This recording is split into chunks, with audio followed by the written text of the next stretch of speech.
I mean, that I'm going to sound naive from it. That could be coincidental.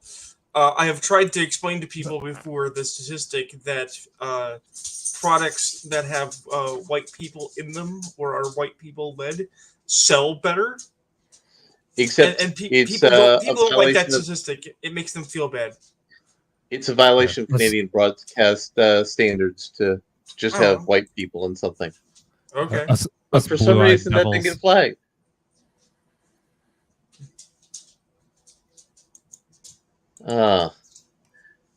We've gone live apparently. Yeah, I went live while you guys were talking about Minecrafting, or Canadian government approved Minecrafting, I guess would be the terminology. Right. I got in trouble on Twitter for cyberbullying a country again. Wait, again? I have been recommending for some time cyberbullying the country of Canada, among others. Look. Countries have feelings too. They're made of people. You offended all those Canadians all at once. If anything, we should be lauding you for your efficiency. Oh wait, yeah, didn't you get the notice of like your content is illegal in Germany or something like that?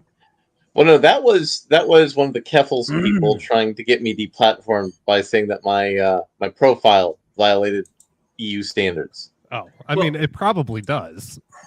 To be fair, no, it doesn't. It doesn't. The German government rejected the complaint.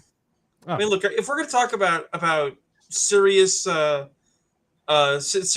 serial stuff tonight, can we talk about the redheaded genocide? You know, well, Larry didn't see, but did you see? I saw that you shared that link, and I actually want to go through it. I'm actually interested to see have they successfully murdered through race alteration every single redhead in comics. Well, I'll get it pulled up and ready for racism time for later. But first, Larry, as you see the title of the show, let me see the title of the show. No girls allowed. No, all right. I thought it was When in Rome. No, just look. Yeah, just look up in StreamYards. Just look in the top left. Oh yeah, I see it now. Yeah. So I was. So, do you have? I mean, since you're not on Twitter at the moment, do you have any updates for us about what's going on? Because I can't follow this shit. Which of the many plot threads are we needing me to follow up on? Well, all I knew was he was in Rome. That's as far as I got. Okay. Okay. Look, yeah. Okay. Nothing new. Look, if one of these days, Church, you may correct me, but I think we need to organize. We need to radio show it up. We need to be poor man's Rogan, and we need to subdivide the show into bits because we've already got racism time. And racism time can be long or short, depending on its duration. We need the Ethan Ralph minute. Yeah, we need to. Well, the problem is Ethan Ralph isn't always relevant for something. Right. Like, but literally, like for example, there's no prostitutes in Rome that said Ethan Ralph tried to give them $350 instead of what they were supposed to be paid. What it is, it's like a days since an accident on a work site, right? So you put up days since Ethan Ralph has done something stupid as a ticker. You'd never get past one day. I don't. So, I mean, I did see that video the wrestlers from Ralphomania posted saying like how terrible the event was. It was like the worst event they had ever been to. I mean, it's pretty bad. So I didn't know if anything else had happened. Nothing fresh. But I want to talk about how beating up a gay person in a bar saves the world. Because, I mean, that's an important lesson that movies have taught me this week. I mean, we're on Rumble, so we can talk about that. It's a lesson they've taught you. Is it an important lesson? I don't know. It is. It's based. I mean, come on. We're all old enough that we played Smear the Queer in elementary So, school. M. Night I did Shyamalan not. adapted. I have not played this game, and I don't think I want to. So M. Night Shyamalan adapted a book that the book has a very different ending, which I also find when I read through some of the reviews that have explained the book. The book is also, in my opinion, kind of anti-homosexual, but it's written as a homosexual allegory. So the premise of the book is you got a gay couple, a little adopted Chinese kid, having a grand old time out in the woods. And then 4 strangers come in and say, hey, listen, we're here to let you know that the world's going to end unless one of you kills the other. Willingly. Can't be accidental. Can't be a suicide. And if you don't, there's some plagues are going to happen. People are going to die and suffer. Now, in the book, the little girl accidentally gets killed. And they go, come on, that's the count, right? And they're like, nope, it had to be something you chose to do. And the gay people decided, you know what, screw your God. If our little daughter doesn't count, then the whole world can end. That was the ending of the book. I mean, that's still stupid, but that is at least the logical response. That is significantly less stupid. Both the book and the allegory use post-apocalypticism as an allegory about homophobia and people not liking the gays. Which is a very weird choice, especially when it's about a bunch of people home invading 2 gay people. It feels weird. And they're like nonplussed about this because, bad stuff has happened to us before. We don't really see it in the movie, but we're told it's happened before. We're only seeing one moment where Ron Weasley beats up a gay guy in a bar in Boston, playing the rare but not unheard of Massachusetts redneck.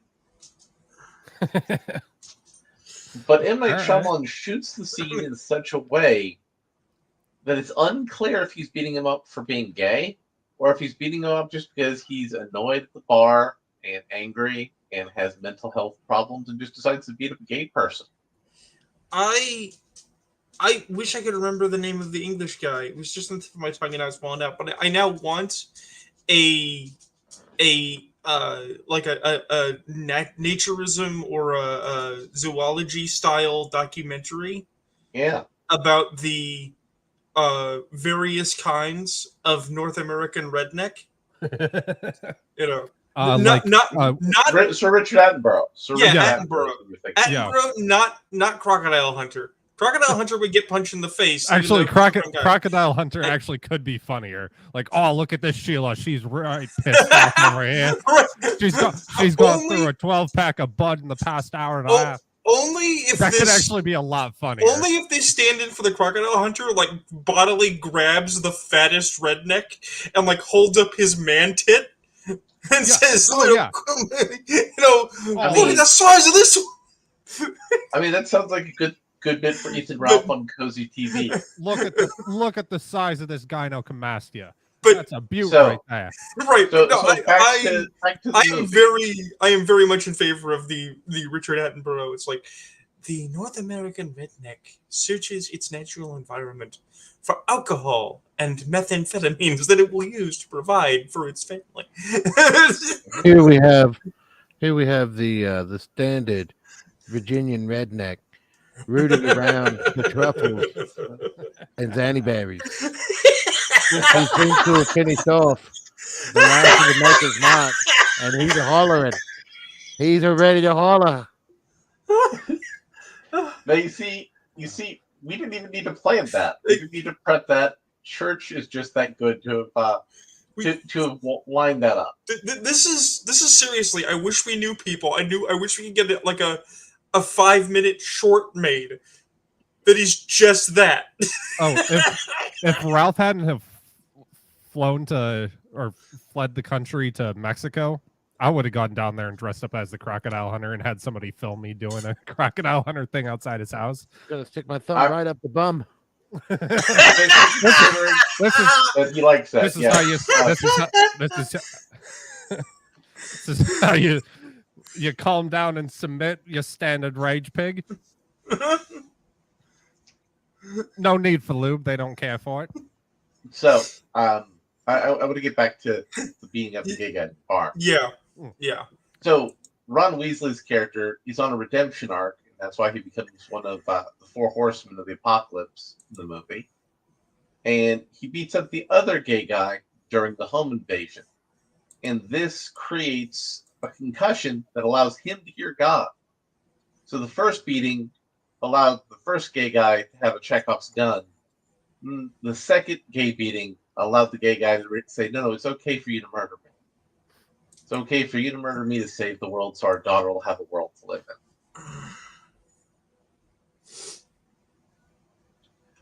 That was one of many things in this movie that made me viscerally uncomfortable. Because it wasn't done maliciously, wasn't done, negatively. It just was what the movie was. And the movie didn't give me context to say, we realize this is fucked up. What's on the screen right now.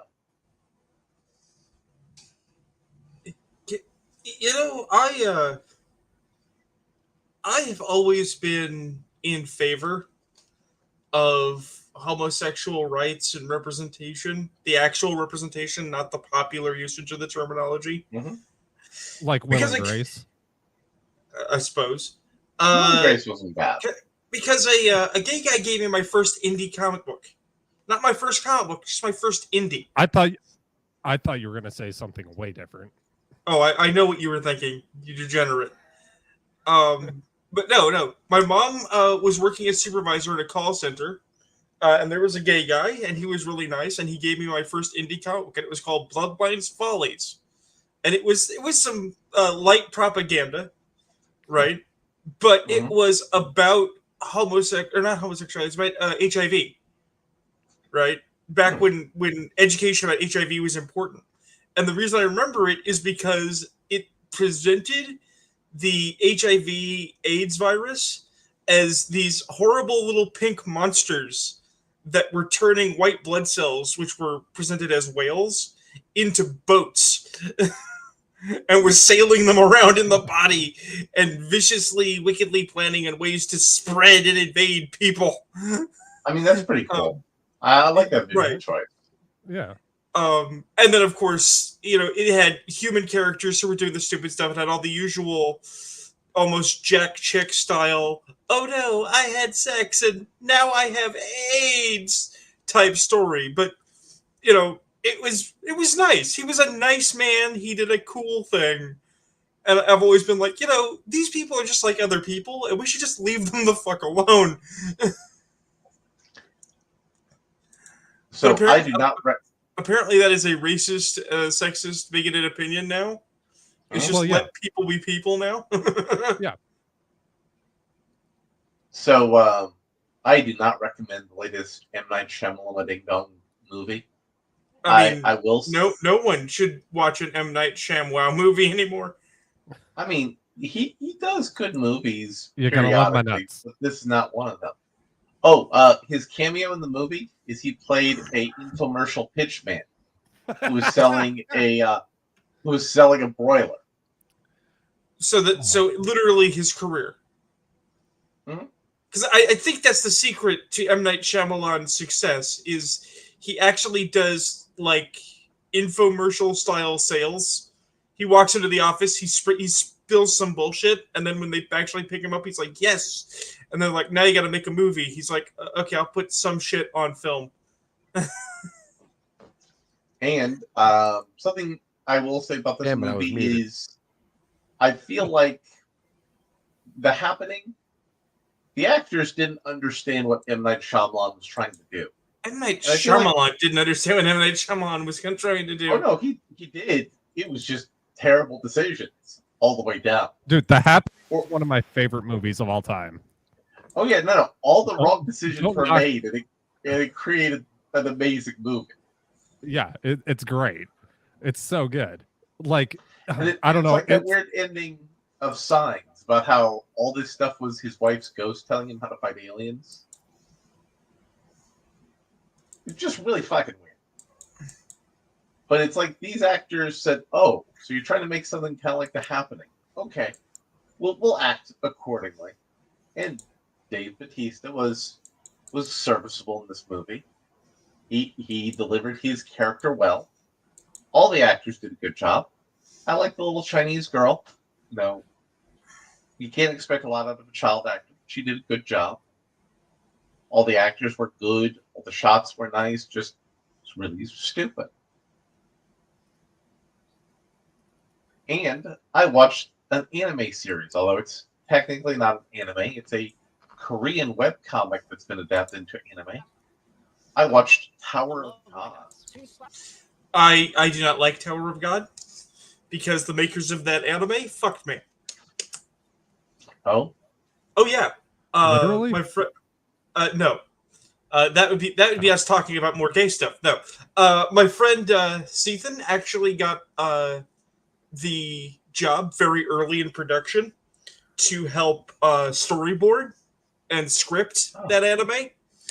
And we did some preliminary work to show we could work for perchance to get a job, and got screwed out of it because we were Westerners.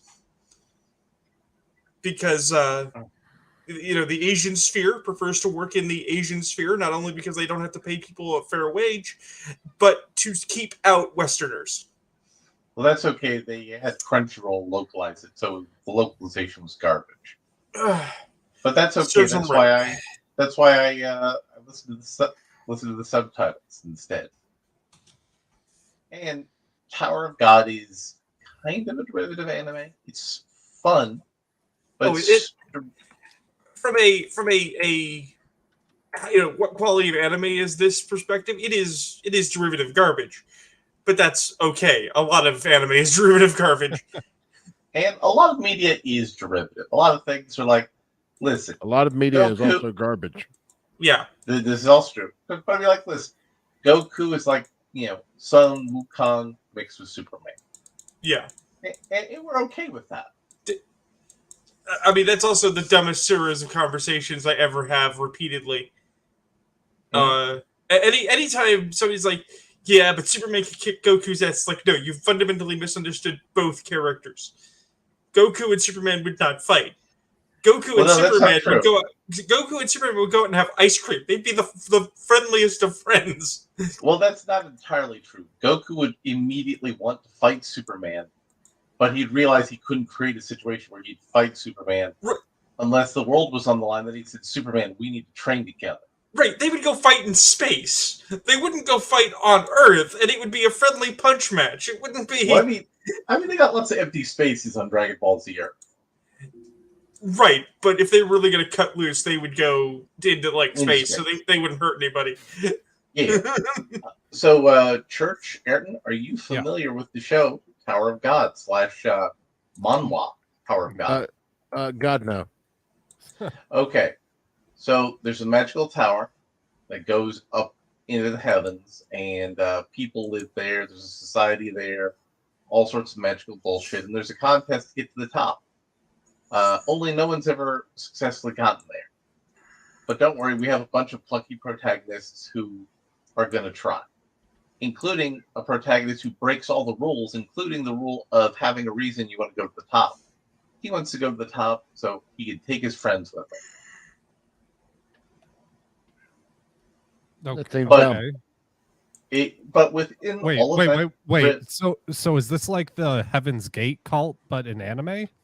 No, that would be smarter. No, that would be smarter. And there's a magical royal family with super cool weapons, and there's a subplot with that. And it's all derivative, but it's fine. It's like, hey, this is the hot new anime, or hey, I remember this anime being a thing. And you watch it, and you have a good time. And then you go, great, I don't have to watch it again. I watched it because I'm going to be playing in a tabletop role-playing game that's going to be lifting heavily from that as a setting. And Joe, wouldn't you agree that would be an interesting setting for a game? No. The entire setup for Tower of God is a terrible idea from top to bottom. I see what you did there. Oh, I need to edit that. I forgot that was still in there.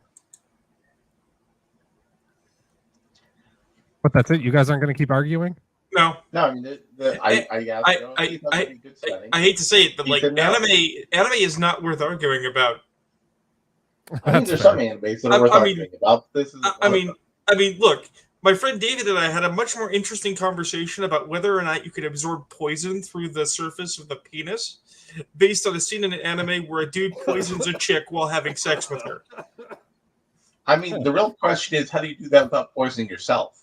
No, that was my point. Was like, well, wait a minute, you're trying to deliver poison into a woman through her vaginal wall by having sex with her. Wouldn't you absorb the poison? And we had a serious conversation about this. You put a condom on and put the poison on the outside of the condom.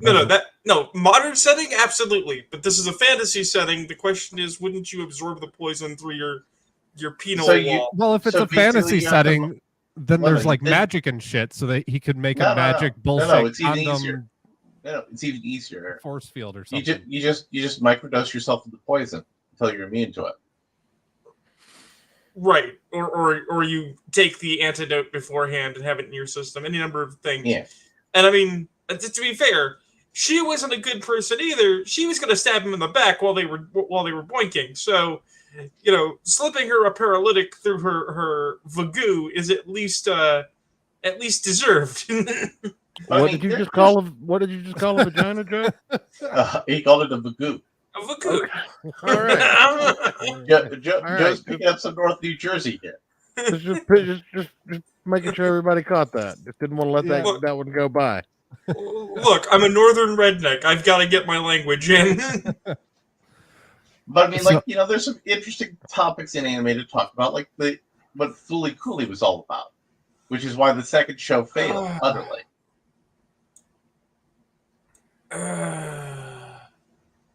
I mean, once it was explained to me what Fooly Cooley was all about, I'm like going, God, I can't believe I thought it was about something deeper than that.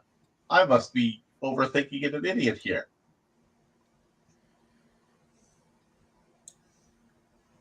Yeah, I mean, besides watching Dragon Ball and Dragon Ball Z when I was a kid, the only real, and like Pokemon, but I don't know if that counts really.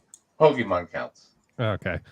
The only like actual anime I've really watched was the Vinland Saga, the first season, and I enjoyed that. I mean, Aaron, you should It was watch fun. Legend of Galactic Heroes, because Legend of the Galactic Heroes has many important lessons in it, like how democracy is fake and gay. Ooh, okay, I'm so down. What's okay. that called? I'm gonna write it down. It has a horrible name. I'm not even kidding. It is a horribly named anime. It is the Legend of the Legendary Galactic Heroes. Legend of the God, Jesus. Okay. And it's about a war, and it's set in the future, and they have advanced technology, but they realize since they have so many counters for the advanced technology, less advanced technology is actually more effective. So they use World War II era technology in space because all their more advanced stuff people have workarounds for. Okay, that actually sounds really cool. Legend of Legendary what? Galactic Heroes. Galactic Heroes. It's a fantasy Imperial Germany in space versus a fancy France/America. Yeah. And that actually sounds really cool. And they fight over a travel point that is controlled basically by Space Italy or Space Venice. No, it's Space Switzerland. It's Space and what? There's a Space Switzerland. Yeah. And then there's a subplot about the Pope having a terrorist army. Yeah. I personally always advocate people who are looking to dip their toes into the anime sphere need to watch Record of Lodoss War. Oh, I'm not looking to, but occasionally somebody tells me about one as ridiculous as this. Right. The only anime that exists is Dragon Ball Z Abridged. I mean, Dragon Ball Z Abridged is nice pretty material. good. Very although I will say Hellsing Abridged is better than Hellsing by a wide margin. Fuck you, Rune. But fuck you too. But Legend of Galactic Heroes, the main protagonist representing monarchy and authoritarianism, says, hey, democracy has its good points, and the guy representing democracy is like going, no, democracy is shit. Here's why democracy is better than your system. Because if we collectively make a mistake, we're all responsible for it. But if you make a mistake, all the people under you just blame you, even though they're just as responsible for making the mistake.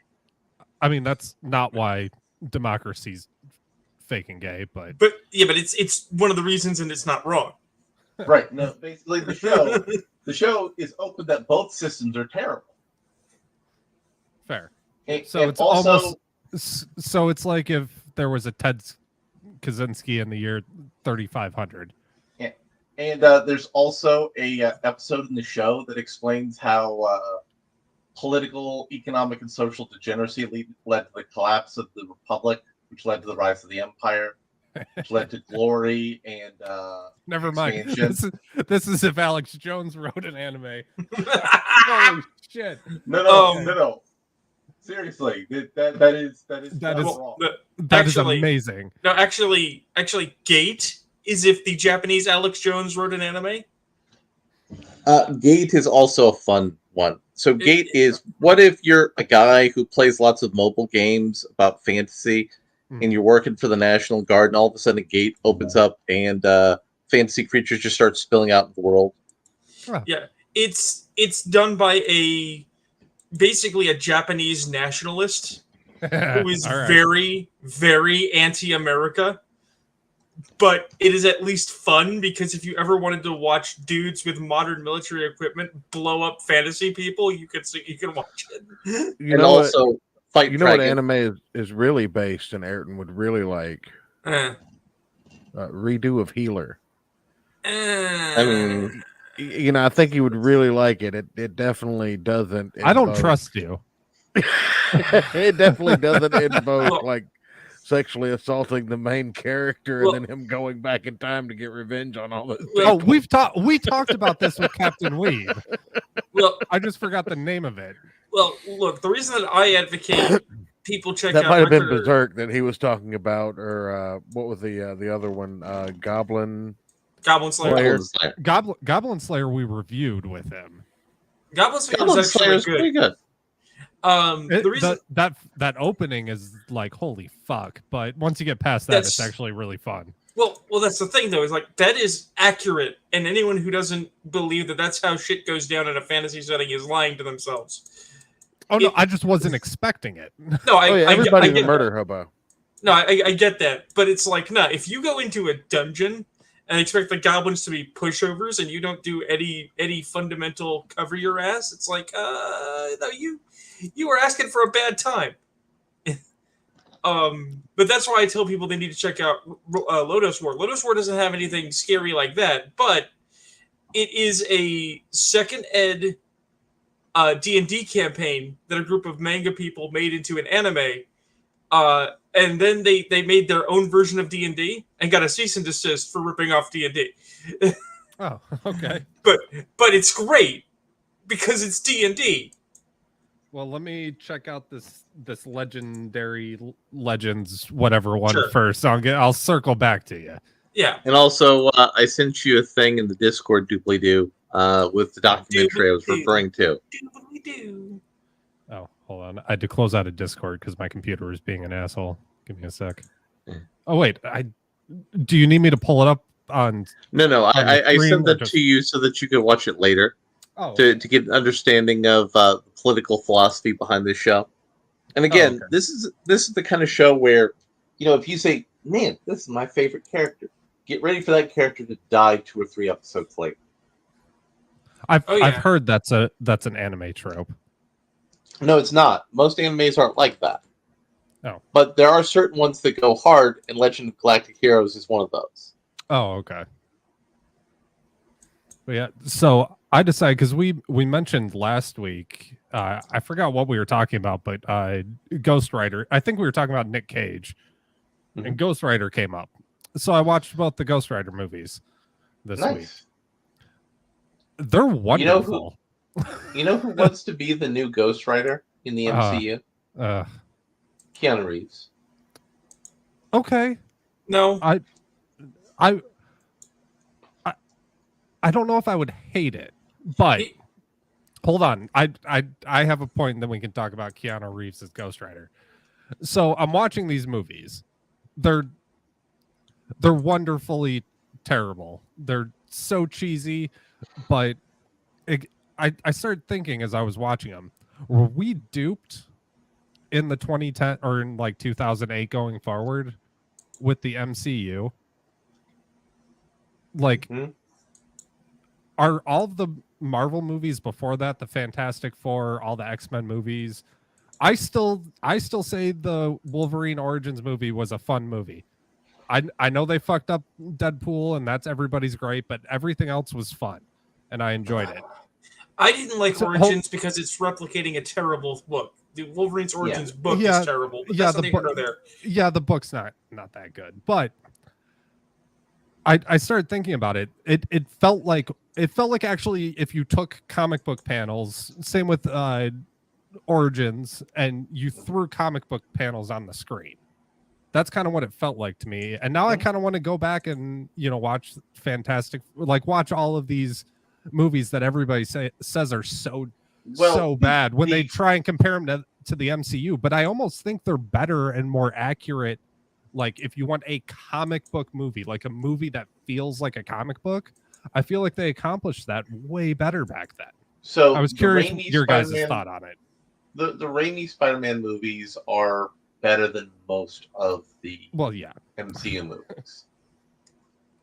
The Andrew Garfield Spider-Man movies are slightly worse. The Fantastic Four movie is about middling for the MCU. Mainly because they were afraid to do anything cool or interesting with the Fantastic Four. Yeah, they had to kind of set them up. No. That's not what I mean. Everybody is afraid of making Doctor Doom as the character. That's fair. Doctor Doom is number 1, a wizard. Number 2, mad scientist. Number 3, dictator of an Eastern European country. Number 4, he speaks in a weird sort of dialogue. And number 5, he wants to take over the world because he's the only one who can run the world correctly. And then he'll get bored once he does it. Fair. But what would you say, though, my point is taking a comic book and putting comic book panels on a screen with real people, wouldn't you say that era of comic book movies did it better? Okay, so here's Sin the thing. City, yes. Movies, no. Here's the thing, okay? It's a bit of a balancing act because of visual media. Right. Okay. And technically, from a certain perspective, that's why the early modern MCU worked. Okay. When they did Iron Man, when they did Avengers, specifically the build-up to Endgame, they were taking classic books and doing panel for panel replications almost, right? That's not what I mean. That's not what I mean. Right? The big difference, okay, is something that we have talked about in comics before. When you have creators who give a shit that want to be there, and you're not messing with them, but you're making sure they're also not losing their minds and overspending, everything is fine. Yeah. Okay. Well, when Zack Snyder, right? When you instead let corporate people who think they're creators micromanage you to the nth degree, your product begins to fail, right? And this part is of the problem with Zack Snyder was there was lots of corporate micromanagement, right? Zack Snyder was supposed to be the glue to hold that together, and he was bad glue. The reason I say that this is what happens in comics is because with your Moon Knight, with your Morbius, with your second-tier heroes, because they are second and third-tier heroes, and they're not tentpole, the people who get those jobs wanted to be there, and they usually make interesting characters. But when you take those characters that are now making some money because they're doing well in their own little third-tier book, and you move them to the tentpole, like when Moon Knight became an Avenger for a week, right? They're terrible because they don't fit, because now they're being corporately mismanaged, and you've utterly lost that flavor that was making people read that book to begin with. Yeah. Well, let me. Well, hold on. Let me present something. Hold let me wanna- clarify. Let me clarify what I mean by taking comic book panels and putting them on a screen. Okay. I don't mean like a shot for shot. I don't mean like recreating actual comic book panels that we've seen. I mean like the bright colors, the movement, the almost the like kind of cheesy dialogue. Like if you reread 90s comics or 80s 90s comics now, the dialogue's not good. It's really not. It's overly dramatic. A lot of it's really cheesy, and I feel like that's portrayed more in these older movies. The essence of a comic book, not necessarily a shot for shot remake of specific panels, but the essence and the feel of a comic book. The thing is if that was true, and I'm not saying you're wrong, okay, then Fantastic Four 2, Rise of the Silver Surfer, would have done really well. Because the Fantastic Four films actually replicate what the Fantastic Four is very accurately. Right. Right. But, and again, but here's the thing. This is only from watching the two Ghost Rider movies. I haven't watched the rest of them yet. But here's the thing. The guys replicating those films, for the second one, decided to mix 616 continuity and Ultimates continuity, right? Because they wanted to lift specific scenes without understanding the context of those scenes. And that's why their Galactus was wrong, because they did the Galactus as giant evil hive mind instead of giant space dude, right? And they did this stupid scene where a too old to be angsty Reed Richards talks like an 18-year-old super genius to a general, right? It's literally, you have to have the accuracy to your source material, and part of that is not messing with the stew just to mess with it. The best example, oddly enough, of a comic book as a movie isn't even a comic book. It's Terminator 2. Before Terminator 2 was made, they drew every scene of that film as a art piece. Okay, and I've seen the storyboard. It was done by a comic artist. It looks like a comic book. The film feels like a comic book. Mm-hmm. You know another movie that did that? Mad Max Fury Road. Excellent. Also famously did that. See, but I still think you're kind of getting a bit too technical. I mean, that's possible. For what I'm saying. It's the essence of what the comic books that we love and grew up with are. What I'm saying is that that's a mixed bag. So like the first Hellboy movie and the second Hellboy movie did that. Yeah. And I remember really liking those when they came out. Yeah. But the first one was good. Yeah, I kind of want to riff off of something Rune said for a second. So here's something we all don't tell ourselves enough that we need to. The Claremont era X-Men was a joke book before Claremont came in. It wasn't a winner. He made it a winner. Yeah. Another legendary performer for Marvel Comics, G.I. Joe. It was made in a bathroom deal by Stan Lee, and no one wanted to do it. And Larry Hama, whichever his last name was, I'm completely blanking on it. He said, "Well, I was wanting to do this prequel Shield comic. I'll just reinvent it as G.I. Joe." Did huge money. So some of the best-selling comics were things that were supposed to be good that became good. There isn't a story of some guy who made a really good Speedball comic run and then became good at Superman. That story doesn't exist out there in the annals of comic book though. It'd be great if it did. I mean, we all know about the annals of comics. Very deep analysis up in here. Mm-hmm.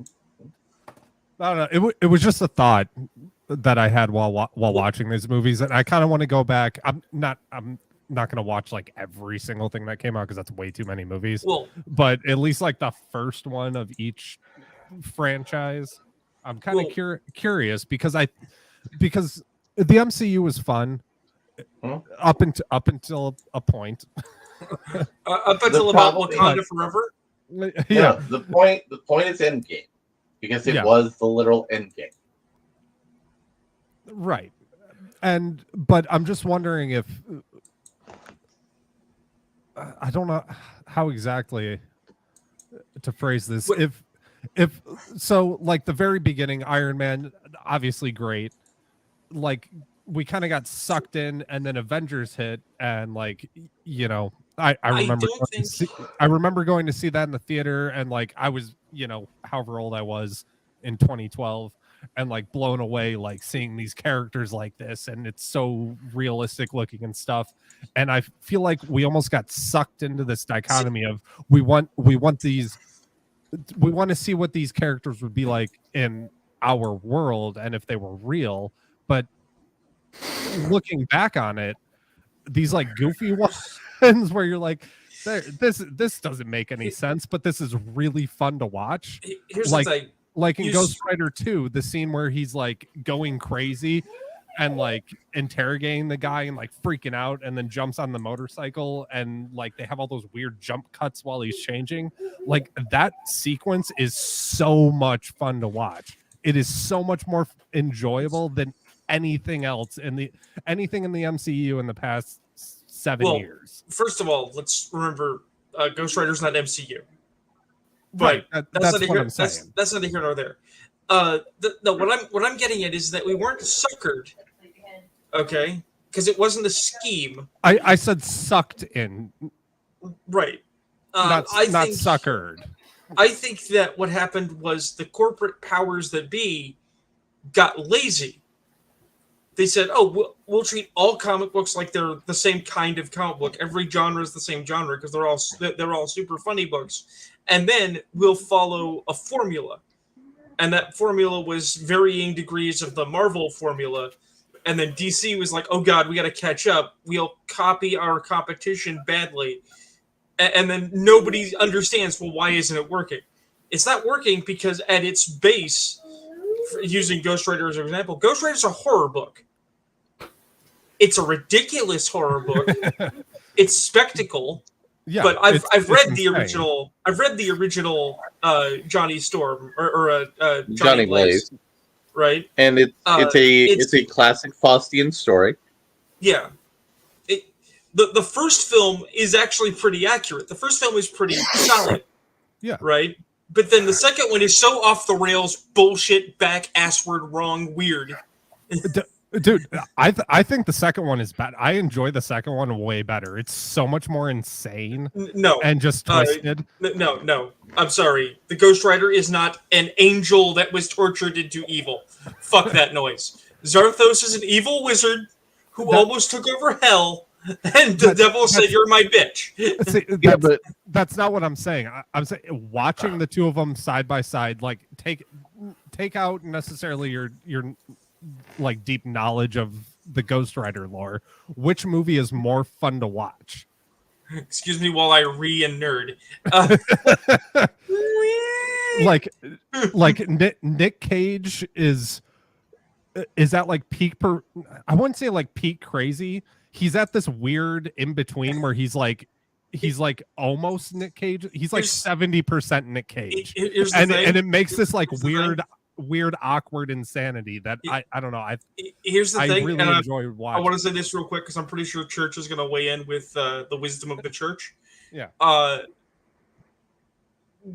thing is like Nick Cage's performance is better, in my opinion, when you see the behind the scenes. When you see him wearing the face paint, like kind of voodooist totem, it's like, what the fuck were you smoking, Nick?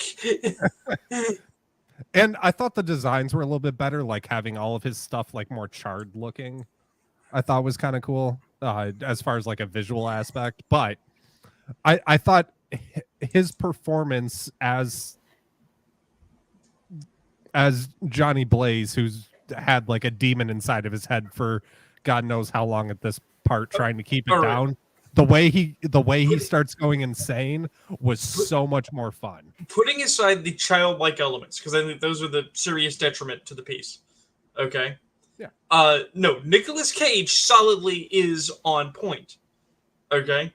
The guys they have play Satan or Blackout in the first one are doing their job. They understand that they're supposed to be ridiculous villains and they're allowed to choose some scenery because of course they do.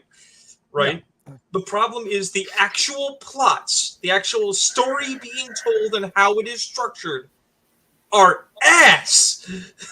Holy shit. See, I don't know if I necessarily agree. I mean, yes, there are ridiculous and really stupid parts of the stories that are portrayed, but it's kind of a spectacle movie. You're watching it to watch Nick Cage be a crazy bounty hunter demon for the devil. Like that's why you go to watch those movies, right? You don't. I mean, he has a strong point there. All right, but here's the thing: if I was in the hypothetical scenario where I had the opportunity to make a Ghost Rider series, perchance to make an expanded universe for a film company, instead of making a R-rated movie for kids with Ghost Rider peeing fire, which is hilarious, by the way, I would have instead been like, okay, what we need are more Ghost Riders, and would have introduced Jack Ketch, perchance to subsequently introduce the cop that becomes Vengeance, so that you can then theoretically have a Ghost Rider film that is the spirits of vengeance, all of them in a movie, doing something awesome. Okay, let's narrow it down. If you were going to just make a Ghost Rider movie, like this is the Ghost Rider movie, like I don't know how much different, besides changing a few story beats and a few plot things here and there, I don't know if you could do much better than what they did with Nick Cage. I mean, first thing right off the top, do not make a kid in movie. Kid in action movie is often the death knell of a movie. True. That actor he wasn't horrible like a lot. He wasn't horrible, but it is often a fucking problem. It is. But like, let's just say take story beats from both of them, whatever. Just make a singular, this is Ghost Rider. Wait a minute. No, just hold on for a minute, because I actually got this. We've seen this before, because this has happened before. This has been repeated. Okay, so you have 4 not connected films. At least 2 of them aren't connected. All by Canon Films, which is a glorious cash grabby film company from the past. Right, so you have the first Ninja movie, right, which has I believe his name is Michael Dudikoff. It does, and Michael Dukakis. It's pretty awful, but it's also fun, right? And then you have Ninja 2, which is not the same character, but it's the same actor. Okay, and it's basically the same character because it's white dude be ninja fight evil ninja, and it's fun, right? And then you have Ninja 3 The Domination, which is not the same characters at all. It's a weird martial arts possession film with an evil ninja ghost. Okay? And it's like, fuck it, that's fun. I don't care, even if it's stupid. Right? But then you have Ninja 4. And everyone forgets Ninja 4. Ninja 4 is terrible. It's got Dudikoff again, right? But because it is now 1990, and the nature of filmmaking is changing, they downgrade the violence because people were complaining about violence in action films, right? So there's less blood, less explosions, less over-the-top indulgence, which is what people came for, right? And they have to soften their hero, so now we got to add a kid, right? And it's Michael Dudikoff running around in a windbreaker trying to protect a kid from ninjas who don't look like ninjas, who don't do ninja things. And they didn't know why this movie did badly. Would have been better with Michael Dukakis. I mean, maybe. But that's solidly the thing, is you sold people the bill of goods. This is a Ghost Rider film. It's going to be wild, right? And then you sold them, right? Or you provided them, this is a Ghost Rider film. It's mild as shit. And some of that is, of course, they can't actually do the Ghost Rider film that they need to, because you can't do you can do an R-rated film on paper, right? Unbreaded. But you can't do a actual Ghost Rider horror film, because when you say superhero plus horror to mainstream audiences, they say, I can't take my kid to that. Yeah, I mean, you do also have to take into context some of the like technological limitations of when those movies came out. What was it, like 2007 was the first one, and like 2010 was the second one? Yeah. So I'm not denying it. I'm just saying. So it was just a thought I had. I want to kind of watch some of the other movies now, and I don't know. I had more fun watching those than I did with.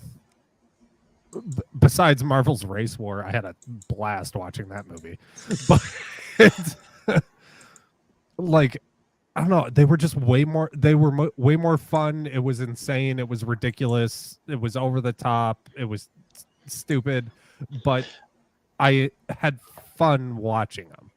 So do you want to talk about? So do you want to talk about something stupid that's superhero genre adjacent? Well, I haven't gotten to weigh in on Ghost Rider yet. Yeah. Okay, let's have Church talk about the Ghost Rider. The only good part of that movie was Sam Elliott fucking off at the end of it after using up his last Ghost Rider charge. I mean, not sticking around to fight the bad guy. Well, that's the thing. Is like to me that's an example of missed opportunity. If you don't have Sam Elliott's Ghost Rider going in to fight the bad guy with Ghost Shotgun, it's like, what the fuck's the point? But it was an awesome scene. I mean, Sam Elliott did kill Hitler and Bigfoot. That's true. No, that was Rick from Rick and Morty. No, that was actually a Sam Elliott movie. He was the guy who killed Hitler and fought Bigfoot. Man, I got to catch up on The Ranch then. I stopped watching after they pulled Danny Masterson off.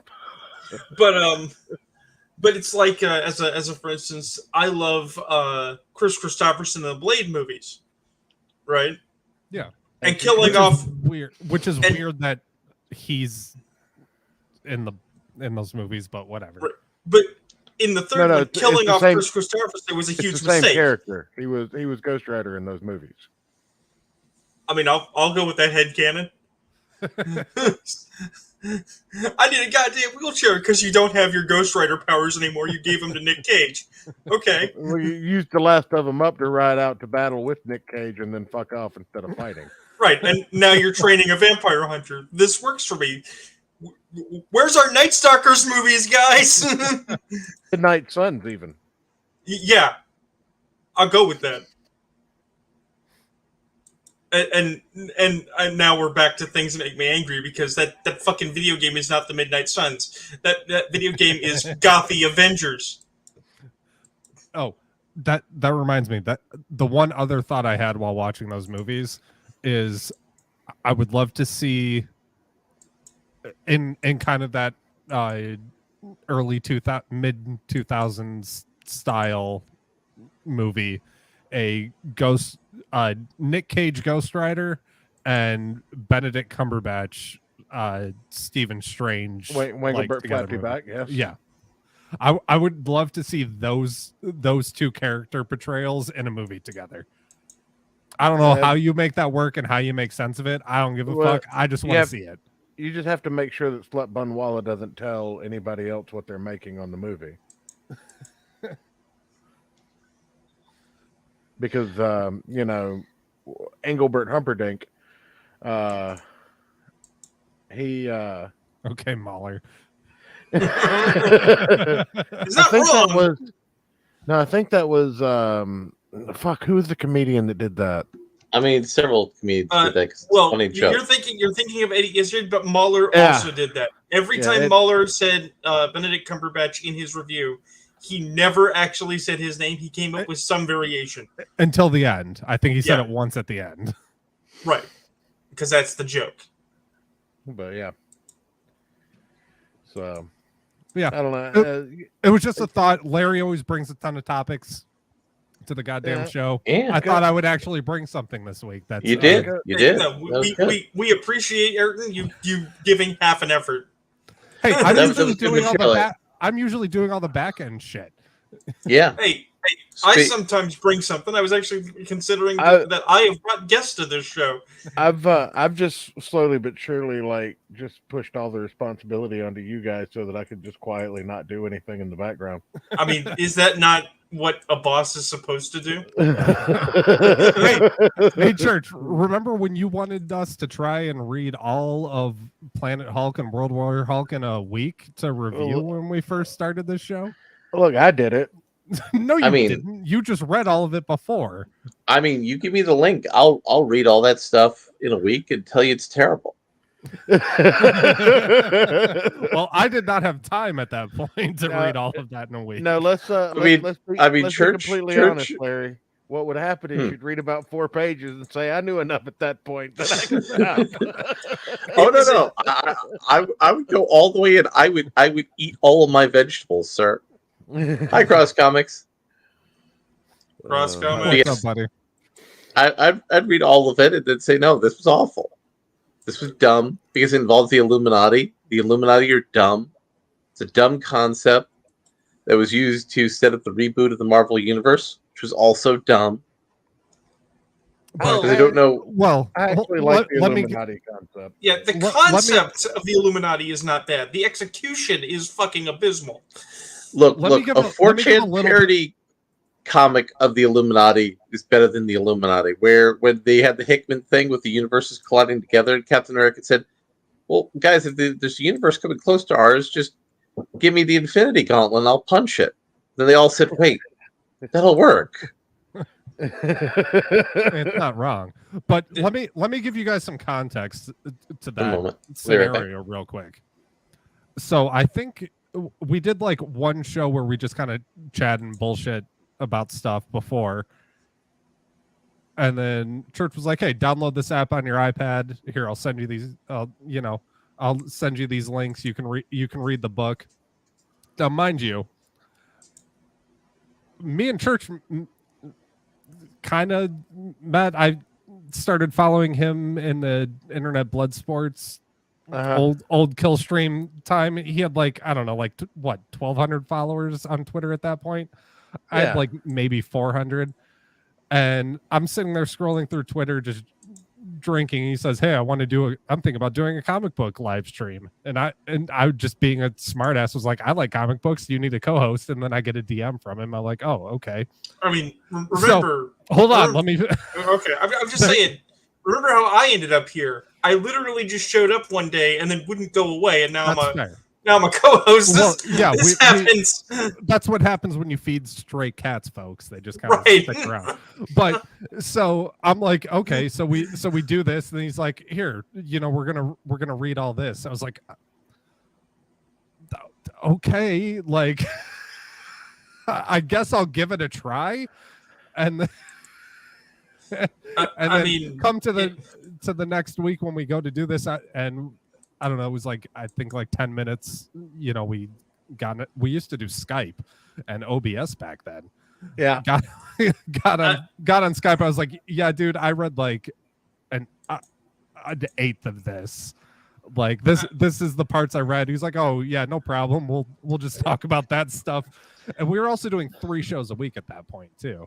I mean, if anything, this is more of a story of how Church abused you. Please show us on the doll where Church touched you. Right. Hey, if we're going to talk about abuse, let's talk about Sarah Michelle Gellar. Because she said something dumb. And is therefore deserving of abuse, or has abused someone? No. She was abused by Joss Whedon. And she's refusing to talk about how Joss Whedon abused her. But that's not the subject of the story I'm talking about. We're talking about how Sarah Michelle Gellar has a dumb opinion on superhero and genre movies. Clarissa misunderstands it all. Okay. Sarah Michelle Gellar. Female-led superhero movies are torn apart by audiences. The star of Wolfpack talks about the imbalances of genre. I'm still trying. I'm still getting the storytelling. More. Okay. All right. Go ahead. Look. You're going to the Polish syphilis website. I understand. It's not a good website. And SF, the sci-fi thing that they have, that is a shortened version of the Polish slang term for syphilis. Sarah Michelle Gellar knows a thing or two about playing a female superhero. Wait a minute. Are you saying Sarah Michelle Gellar knows a thing about syphilis? What? Hey, I'm not saying that she has syphilis. I don't know if she has syphilis. I'm just asking questions. That's how you got thrown off of Twitter. Buffy Summers may not have appeared in the comic book until after she showed up on screen, but she's still a super strong, super tough chosen one who saved the world several times over and became a household name along the way. I mean, she was in a movie first with a bigger star, and the movie didn't do well. The movie also had bigger stars playing the villains, but it was the right TV show at the right place at the right time. It came on like the WB, if I remember correctly. It was the WB that did Buffy. That puts Gellar in an interesting position when it comes. I think so. Yeah, that puts Gellar in an interesting position when it comes to discussing the place of female-led genre/action movies and shows in pop culture right now. It really doesn't. Well, it does, because it puts her in a good position where she could have said something not stupid, and instead she said something stupid. And thus we have content for the show. She told those stories and worked on those projects, and fans still look to her as an icon. So when she talks about these things, people tend to listen. I mean, they do. But of course, she hasn't really done anything good in years, and she screwed up her part in He-Man. She screwed up a lot of stuff. I mean, let's be honest. Spike and Angel were bigger stars from Buffy than she was by the end of it. Well, that's only because of the spin-off series. And the fact that Joss Whedon had the really cringe comic book where Buffy and Angel became gods who had divine sex and created a world. And it was weird. Oh yeah, that did happen. I don't want to talk about terrible cringe comics from Joss Whedon things. I'm a huge Firefly fan, and those comics are terrible. They're so bad. Speaking to The Guardian about her return to acting in the new show Wolfpack, Gellar discussed the odd in-between place that frustrated her in her career in the years before she stepped back from the spotlight. In many cases, according to Gellar, the roles she wanted to play weren't there because she was either perceived as too old or too young to fit certain stereotype casting calls. When you're in your mid to late 30s in this business and you look young like I do, you're not getting the meaty wife or mother roles. Hold up, a meaty wife role? That's a really. I know what they're trying to say there. I know what they're trying to say there, but I'm just going to highlight it. I'm just going to highlight that. Look, she's just thirsty, guys. It's okay. Because you don't look old enough, but you're too old for the ingenuity. I think that's how it's pronounced. She said, it's a weird position to be in. Now Gellar's back, playing the role of Kristen Ramsey on Wolfpack. Seems she's found her sweet spot again. I mean, it's just a show I haven't heard of. Keep making these entendres. They do. This time, as one of the leads of a genre series in which she gets to serve as the seasoned veteran, along a bunch of up-and-coming stars. In other words, she's getting a big payday for a slightly oversized cameo, and most of the work is done by kids who nobody knows or cares about, thus making the show ultimately forgettable trash. It's a good role. That doesn't mean Gellar isn't entirely satisfied with the genre offering she sees around her. From where Gellar sits, even the biggest film series in the world has issues. I mean, I think there should be have issues right now when it comes to women. I think have issues is how that should read. Rune, am I right there? I mean, your mileage may vary.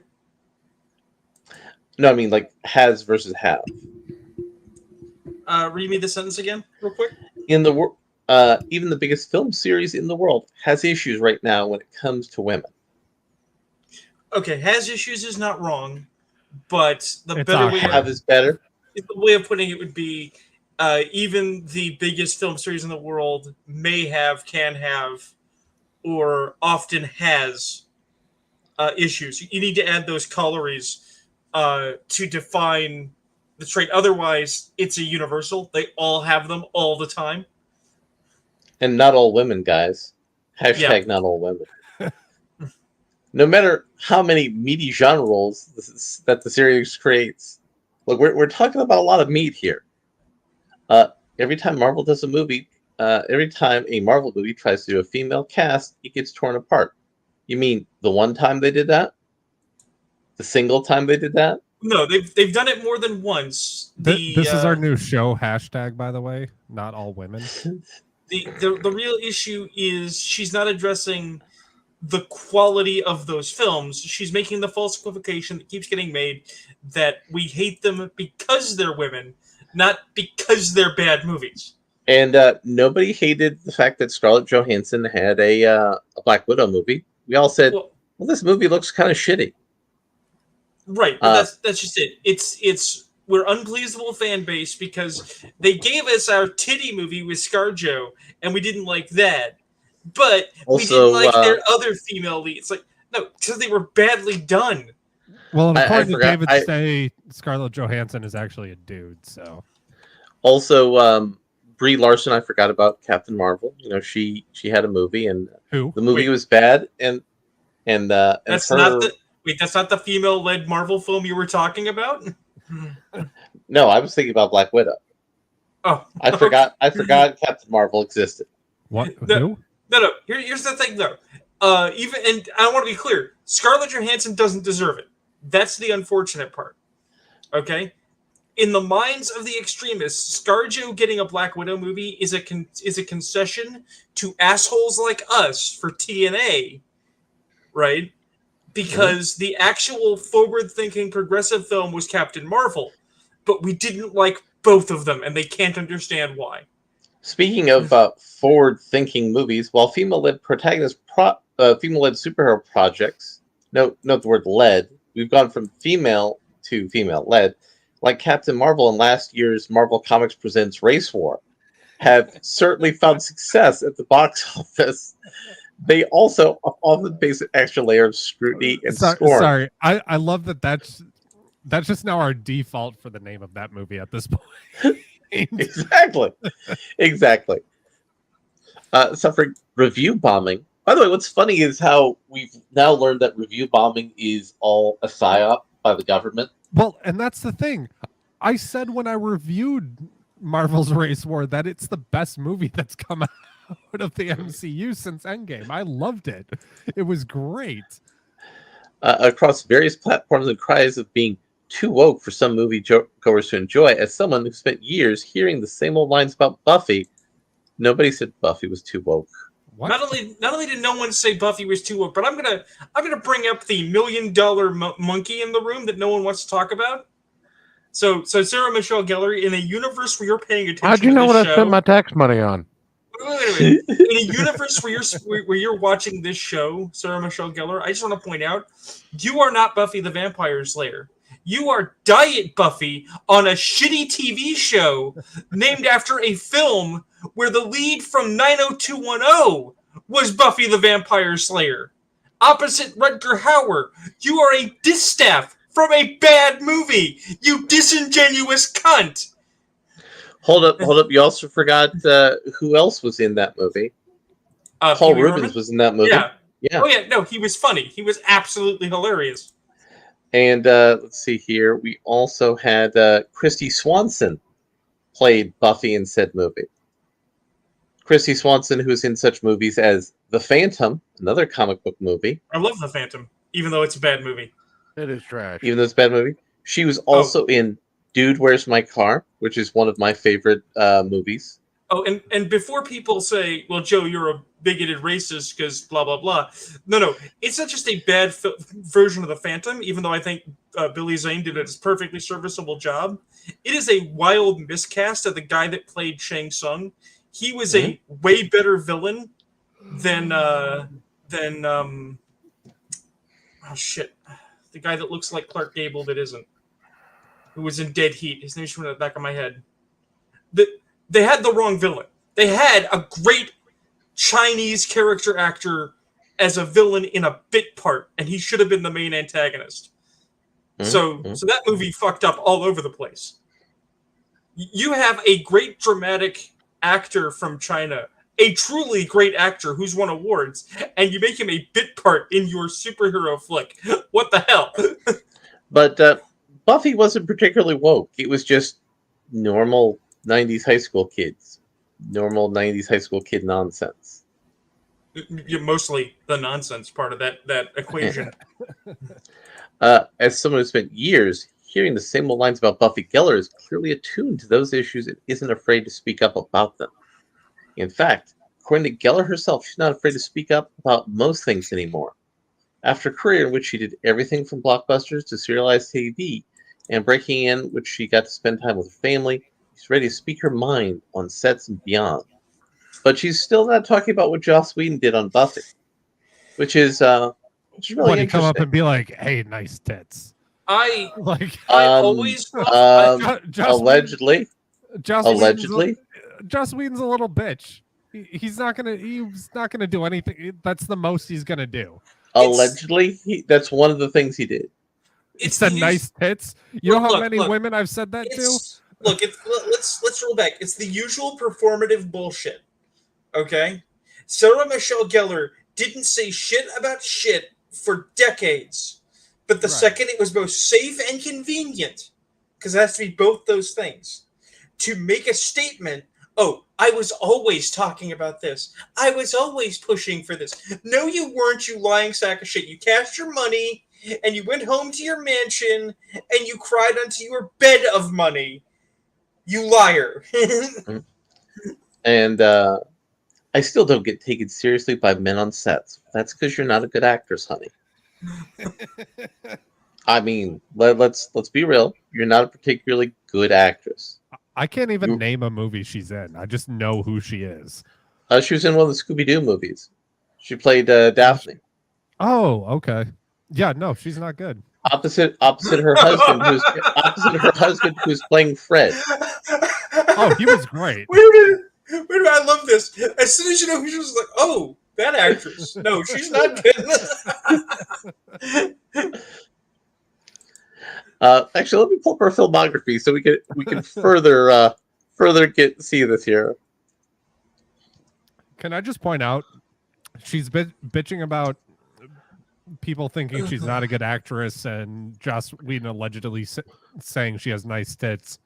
When Alec Baldwin shot a bitch. Yeah, but he's getting charged. He's getting charged. But still, he shot a bitch. He did. Fuck off, woman. I stand by the consistent argument. I stand behind Alec Baldwin. I mean, that too. But, I stand by the argument that I have always had a hard time telling if Corey Feldman is serious or not. And that's the sad part. Right. Because Corey Feldman arguably has been crowing foul for years, decades, about the pedophilia rings in Hollywood.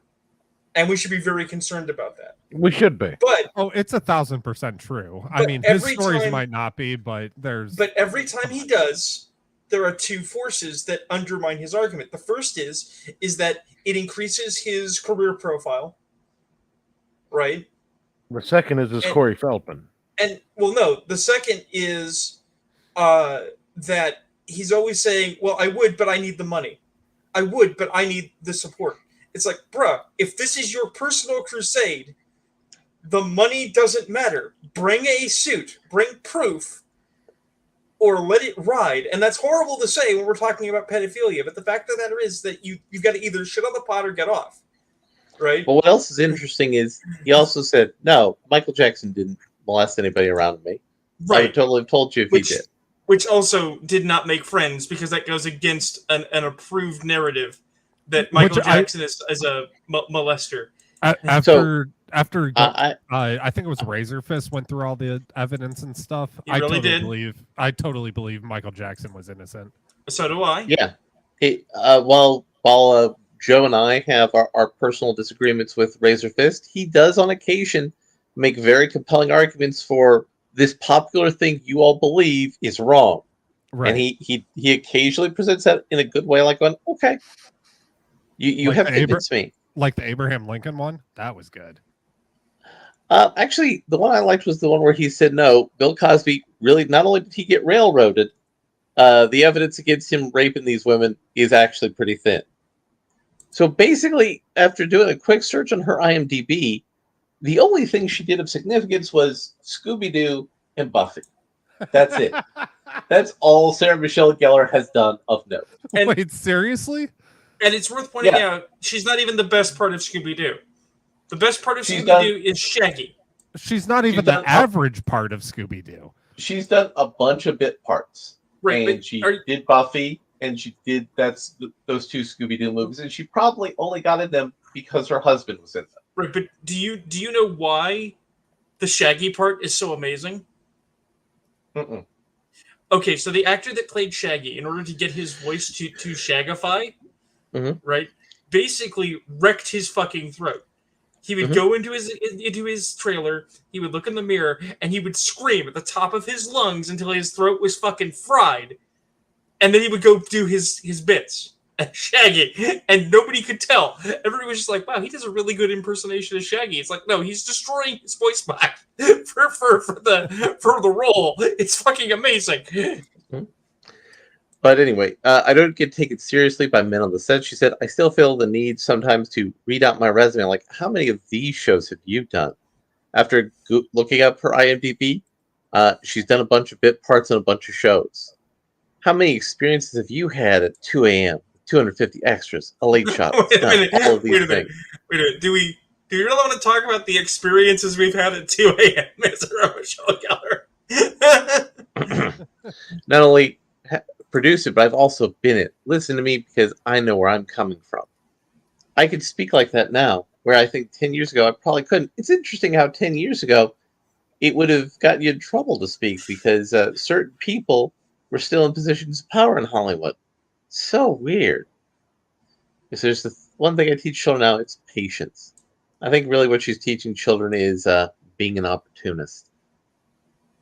Oh, but wait. So, Larry, she was in one episode of Sex and the City in the year 2000. I mean, she was, and that show is terrible. Sex and the City is awful. Speaking, yet again, roles that are beneath people that are in them. Kim Cattrall is a great actress. Holy shit, she's really done nothing. Why do I know who this woman is? Because she was Clarissa. Clarissa explains it all, and that's where everyone remembers her from as a kid. Clarissa was Melissa Joan Hart. No. Yeah, it was a different woman. Really? Oh. Yeah. Melissa Joan Hart, I'm sorry for comparing you to Sarah Michelle Gellar. You didn't deserve that. Yeah, basically, her first big break was Buffy. Oh, okay. And then she did the Scooby-Doo movies. Then she's done a bunch of shit, and now she's on a show that paid syphilis to write a news article about it. Wow. All right. I am such a half-ass. As we are working here, I am playing Mech Warrior, and I am amused because I'm on a training mission, and somebody's like, I smell coolant in here, and they're like, coolant's toxic. If you can smell coolant, you're gonna die. And he's like, oh god, what does it smell like? Because there's something that smells in here. That depends on that kind is of coolant it is. No, Mech Warrior's great. If we were more game centric and I had the ability to set things up in advance, which I mean I could, but I need some help. We could totally do Mech Warrior, but Ayrton's on potato. Yeah, my computer can barely run StreamYards and pull up an article. Well, no, we've been talking about getting you Tabletop Simulator, as you may recall. We would do actual Mech Warrior on a table, not computerized Mech Warrior. So before we talk about Ginger's getting dyslexic, here's a little good bit of topic that I think once we play this video from Twitter, I have to play a video. God damn it! From Twitter, yeah. And I was gonna go take a piss while you talked about something. How long is this video? It's not long. Son of a bit. All right, hold on. I mean, you don't have a bottle you could just use at your desk. No, I'm not Ethan. I'm not Ethan Ralph. Oh, we're gonna I talk mean- about this. Okay. Yeah, I we're going mean- to talk about this. I mean, God I want to damn it, mention I have Larry, I multiple should- bottles, but I'm not actually going to piss on any of them. Yeah, no, because my bathroom's like, I don't know, 15 feet away. I don't need to piss in a bottle. I just have to run over there real quick. Anyway, All right. So let's watch this video, everybody, and then we're going to talk about it. all right. All right, which video? This is a video about Here we Mr. go. Beast, who decided that he was going to go out and cure oh. the blindness of 1,000 people. Okay, so not how Rudolph saved humanity. No. The most recent one here in the privet. Yeah. It is so All right. insanely frustrating. Note, Ayrton does use an actual All right. potato for his I computer. can't. Church, can you I can't load that stand on a non? Ayrton's voice anymore. Wait, did that? Yeah, Church, Oh, can you shit. load that on a No. non-potato format? Sorry, hold on. My internet just dropped down. Yeah. Your internet's a potato. Well, I'm actually my internet's not bad, but we have like weird weather and shit going on. And I live in a valley, so shit gets fucked up easily. There we go. There, all right. Let's play this in here. Hassan Piker.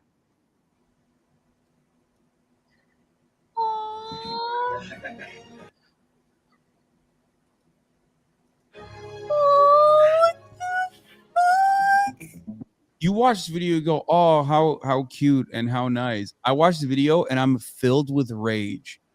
What's wrong with you? That we shut off access to a 10-minute procedure because we paywalled it and decided that like some people just simply can't get it.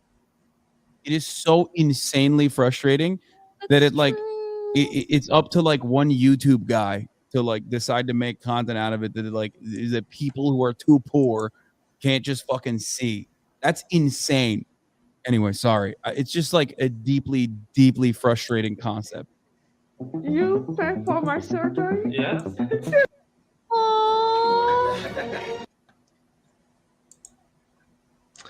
So, a lot of lefties on the internet space in the bread tube sphere are talking about how evil it is that this man cured 1,000 people of their blindness. Yes. And I figured we could talk about that. Well, I mean, how many did Hassan cure? I mean, 0. Oh. Because he had to put money to get himself a big house. What about Nico Cool or whatever the fuck her name is? No, No? none of that. Also, Mr. Beast planted 1 million trees. Yeah, and then he cleaned up like all of the oceans or some shit, right? Not all the oceans, but he did a really serious job of cleaning shit out of the oceans. He also gave me $47 to get a hooker one time. So Now, if only Mr. Beast could get me my 350 from the Loch Ness Monster, would be good. That was that was me, Ayrton. That was $47 for me. It was me, Ayrton. It was me. my bad. You Sorry. just tweeted at Mr. Beast that day. So the issue is that these people view charity as immoral, is charity distracts from political value of solidarity of the working class and the proletariat. I don't think it's that at all. No, but No, they do. That is, they literally say that. Well, it's I mean, it's that's it's stupid. worse. Well, it's almost worse than that. When you're talking about like political philosophy and ideology, is their value system comes from a place of wanting to be. It comes from wanting to be ruled, but also wanting to rule and lord over other people, and that's the issue. That's what I was going to say in part, or at least in a different way. My perspective is their issue is not the aid that was rendered. It's that a rich man rendered it and not them. Right? But more importantly, a rich man rendering it means that people who aren't the government have value. Well, because everyone always says that what they want and they're not wrong, is they want the wealthy to do more, to be civic-minded. I don't give a fuck. I know you don't, but that's not my point. But then when a wealthy person who is civic-minded fucking does it, right? They're clearly doing it for the tax write-off. They're doing it for some other non-altruistic purpose, because no rich person could ever not be a piece of shit. Well, to be fair, the tax write-offs are the reason that rich people that do that kind of shit can continue to do it. Sure, Mhm. but that's what I'm saying though, is that you can, as we've said before, you can never appease these people, because even if you do the right thing, you did it wrong. So Ayrton, actually, I also posted an excellent rebuttal to Hassan Piker immediately below there in the private. All right, I'll pull that up. So, but actually, it goes beyond that, Rune. So there was a study done. I forget when and by who. All right, Church is gonna have to pull that up and play it. But so it was like political alignments between left and right and stuff like that, to try and get kind of an idea of like how these different sides perceive different events. And they pulled, however many people, and said like, would you rather the rich be taxed? You want to call out in the heavyweight division? Oh, you know it, lad. You know that, Hassan Piker. I'm coming to kill you in Los Angeles at your house. Or in the ring. No, in real life. I'm going to stalk him and become obsessed with him. In fucking Minecraft. And his dresses. And use his skin as a coach. Like the ancient Irish did. Well, that's your winner, Sam. Hey! So anyways, they said, would you rather tax the rich? I think it was 10% and give that entire 10% to the bottom rungs of society, or would you rather tax the rich 50% and give only 5% to the poor? And I think it was like 18.5% of people polled said they would rather the rich be taxed at that 50%. So the problem is they don't actually care about taxing the poor. They just want to punish rich people just because they're rich. And right.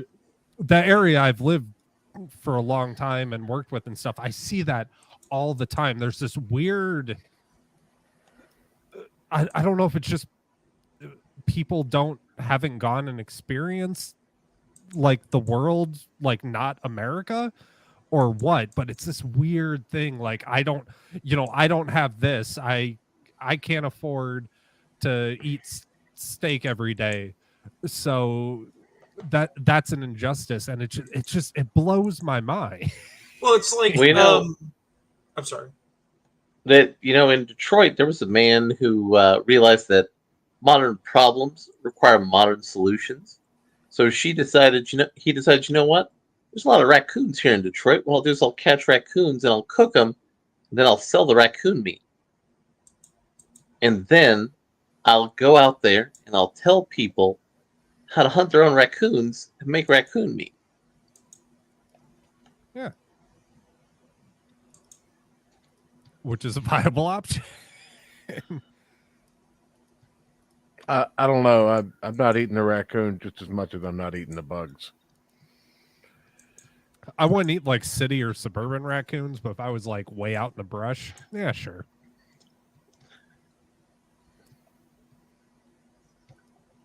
Is there no other point to that raccoon story? Did you just have that waiting?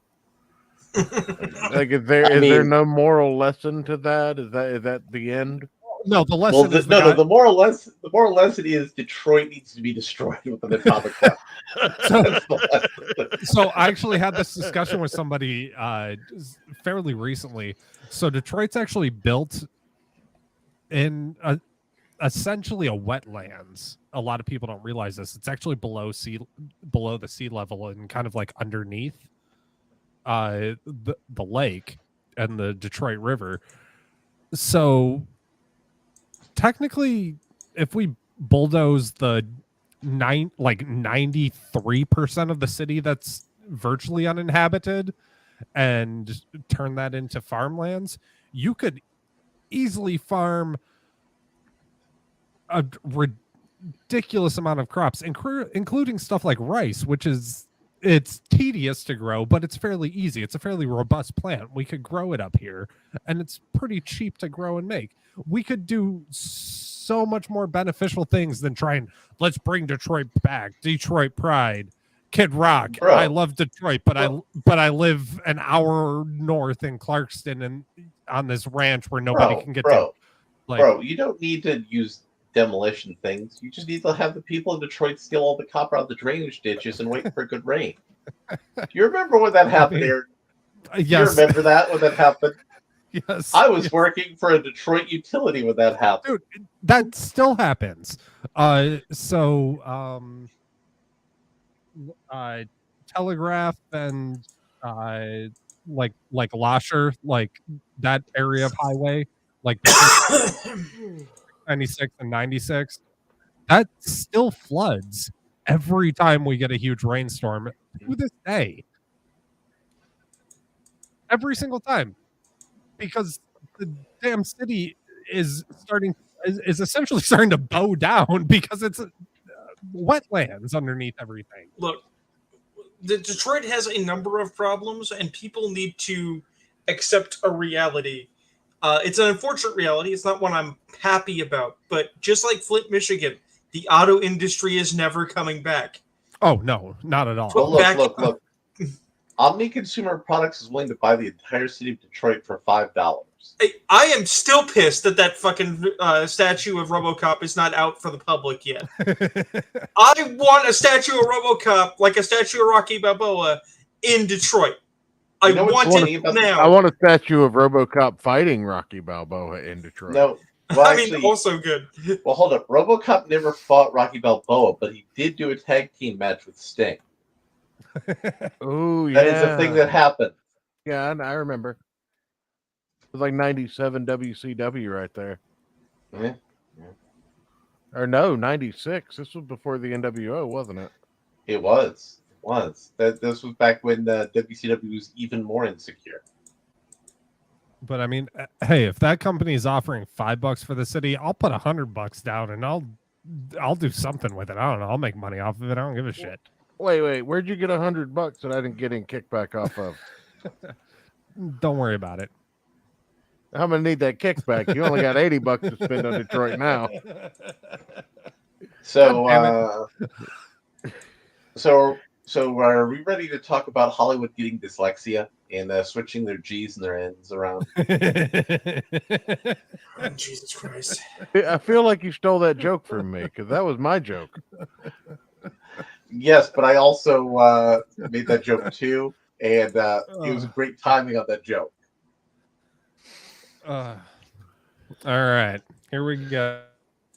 Everything. So I'm not going to scroll through and read this whole damn article. It's way too long for what it is. This is essentially from Bounding into Comics, a list of every single redheaded person in comic books that has been switched to a black character in their subsequent live action appearances. Or in the comic books, even. Yeah, true. So, also, Rue asked for this. Is Lex Luthor on this list? He is not. No. Lex Luthor should be on this list because he initially was a redhead. Well, no. Remember, it's wait. They made Lex Luthor black in the cartoons. Yeah, but shit, that's right. But it's more than that because it's not just Lex Luthor. There's also Lex Luthor 2, the Lex Luthor clone that is another Lex Luthor that is a long-haired redhead with a beard.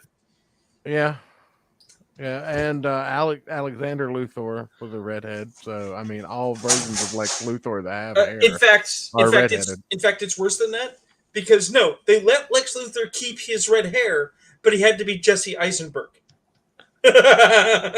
Wow. Yeah, that's definitely worse. So, number one, we have Cyclone, and I'll try. So first I'm scrolling down to see which characters anybody would care about. So far, the only one I found is Flash Thompson and Mary Jane. Hold on, let me. Well, it's more so just the number of characters. Well, here's the thing, because it's not just characters that have been made black, because Ned Leeds is now Asian and fat. Well, no, they include Flash Thompson as a Indian / South Asian kid. Right, but I'm just saying, Ned Leeds, pasty white guy who becomes a hobgoblin, Hawkgirl is now a two. fat Asian kid in high school in Tom Holland's Spider-Man films. Oh, they recast Artemis in the Patty Jenkins Wonder Woman as a black woman. I didn't even realize that was Artemis. I don't think anybody did. They also made Amanda Waller, a famously fat woman, into a skinny black woman, but I mean... That was just good casting, though. Yeah, so basically, almost none of these characters are characters anybody would realistically care about. Oh, there's also Alicia Masters, the romantic lead wife. Yeah, right. The Susan Powder style redhead became a black woman magically.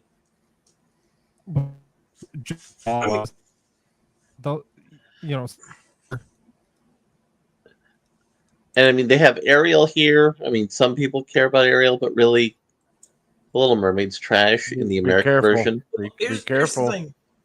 Well, no. The best version of The Little Mermaid was the Russian version done during the Soviet Union era. Here's the thing about that, though, because I'm always trying to tell people this. I'm sure I've mentioned it on this show. That has nothing to do with pet politics, although it has the appearance of pet politics, and everything to do with the mouse trying to keep its increasingly fragile copyrights by creating product identity. That is a part of it, but pet politics intersects with that. Pet intersectionality. No, I don't give a shit about the boogeyman of intersectionality. It's a convenient dodge. Well, no, I was using intersectionality in a different word, not intersectional. Okay. Intersectionality is political ideology. Okay. Basically, somebody talks about saying, like, we really need to do representation. And, hey, you know what?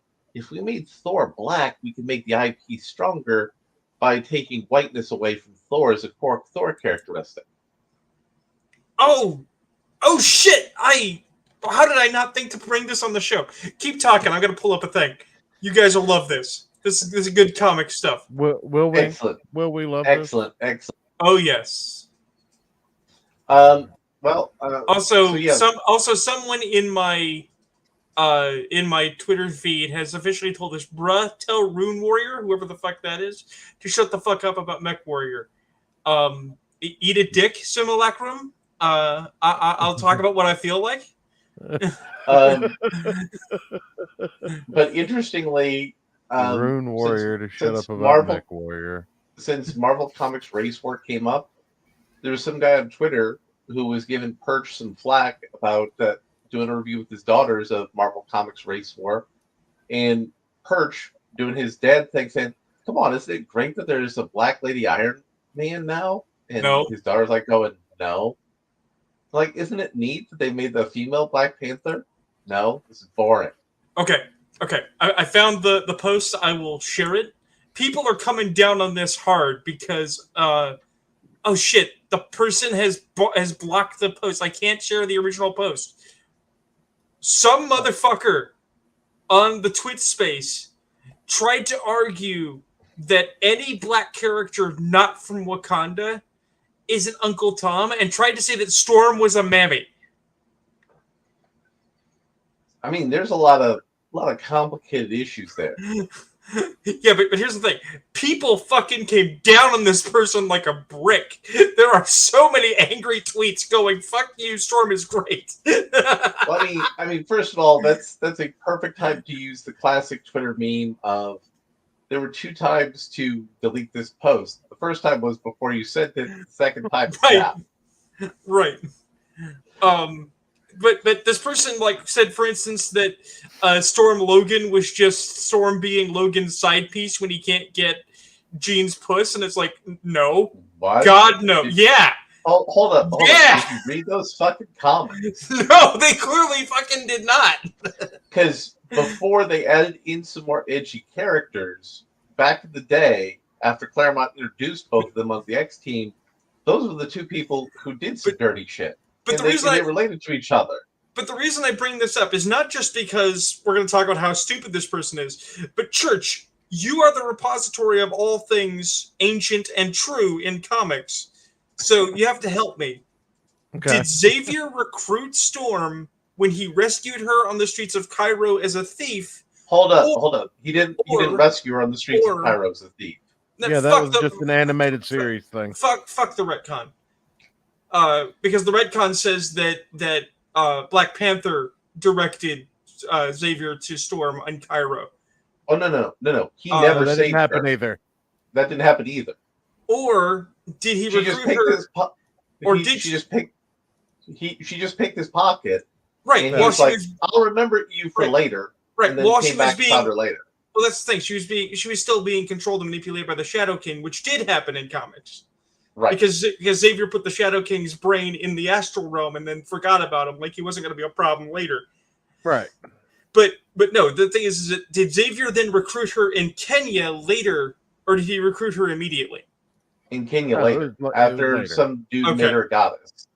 Okay, yeah, no, and her being a weather goddess in rural Kenya is fine. There's nothing wrong with that. I was just curious because my comics lore was lacking.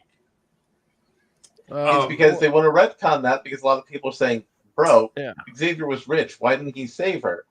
And then someone said, "Like, bro, people would say, like, what? You're a rich white guy. You're just own poor black children. That's a bad look, especially when you're a single white guy. People are going to be thinking you're molesting those kids up there." Xavier is just the original Mr. Beast. Exactly. Yep, can't give nobody no eyesight or nothing. You can't help no mutants when you're rich and white. Anyway, continue. What were we going on about? No, that was it. Oh. I just needed to know from the source of all knowledge, because you are the drunken, angry source wall of the Gospel of Comics. So, Church, are you familiar with this show that they've come up with called MILF Manor? I am familiar with it. It has the weirdest and most uncomfortable premise I think I've ever heard about. I'm very familiar. So my question about this TV show is: at what point does somebody get drunk and accidentally have sex with their mom? I'm thinking episode 4. But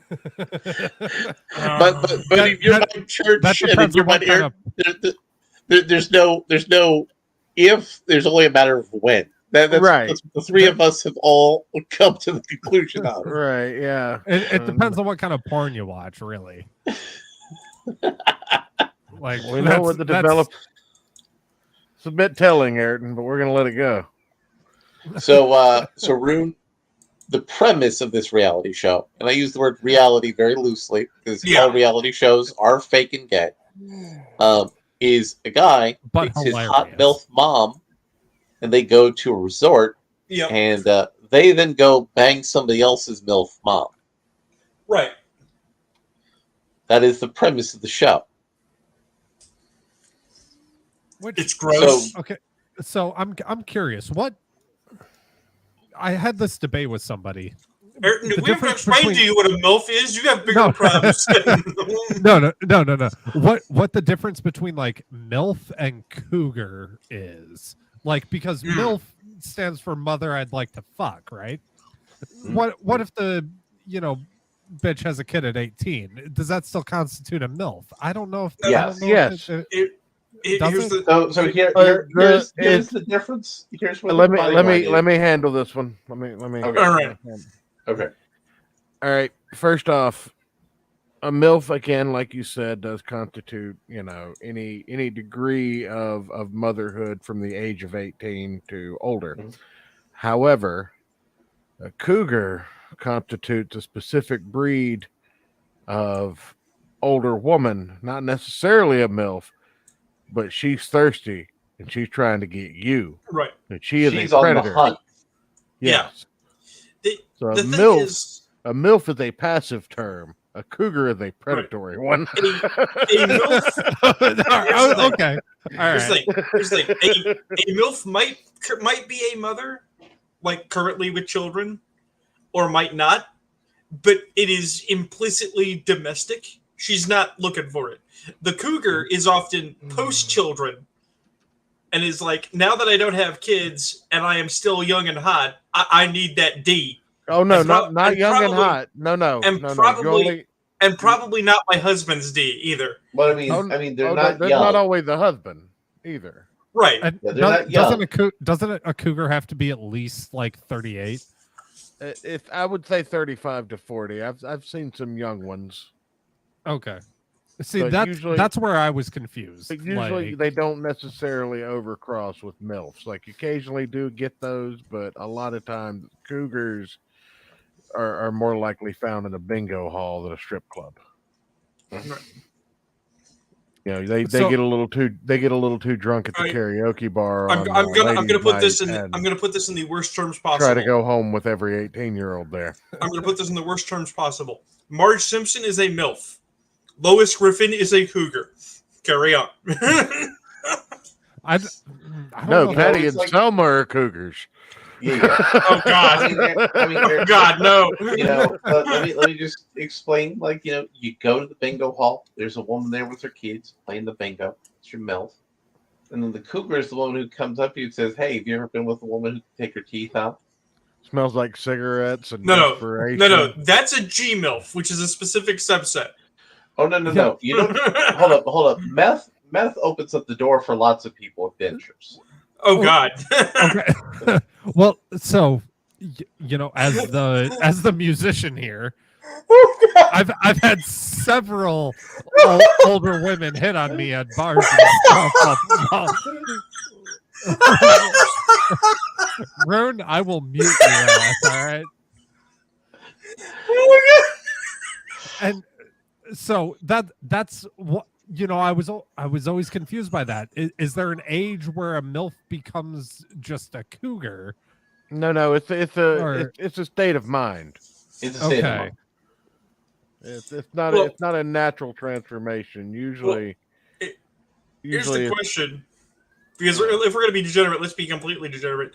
At what point does a MILF become a silverback or the female equivalent? Where the silver south, but right where the primary drive is not that they are a mother or that they're a older female on the hunt, but that they are an old woman that is somehow still sexually desirable. You know, I mean, Betty White. Yeah. At what point desirable are not the ones that get the best porn deals, though? Yeah. At what point do they become a Betty White? That's the question. And we should feel bad for this question. I don't know. You'll find that out before I will, Rune. Possibly. You got a few years on me. So Church, did you have any content this week? No, I've been working this whole time. Yeah. I got a bunch of shit that has to get done because while we've been slow for like almost a month and a half, everything's starting to pick up all at once in all of the industries that I work in, my regular job, my freelance work. Everybody's suddenly busy, and I'm just like, I have no time for anything.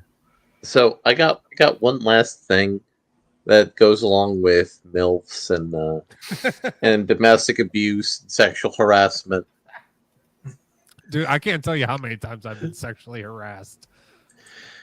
Rick and Morty's cancellation would be harsh, but the time and the message is right. I mean, I agree. The message is Rick and Morty's quality has dropped off dramatically, and its ratings have also been in decline. So it's best that we cancel it now. Yeah. All right. Yeah.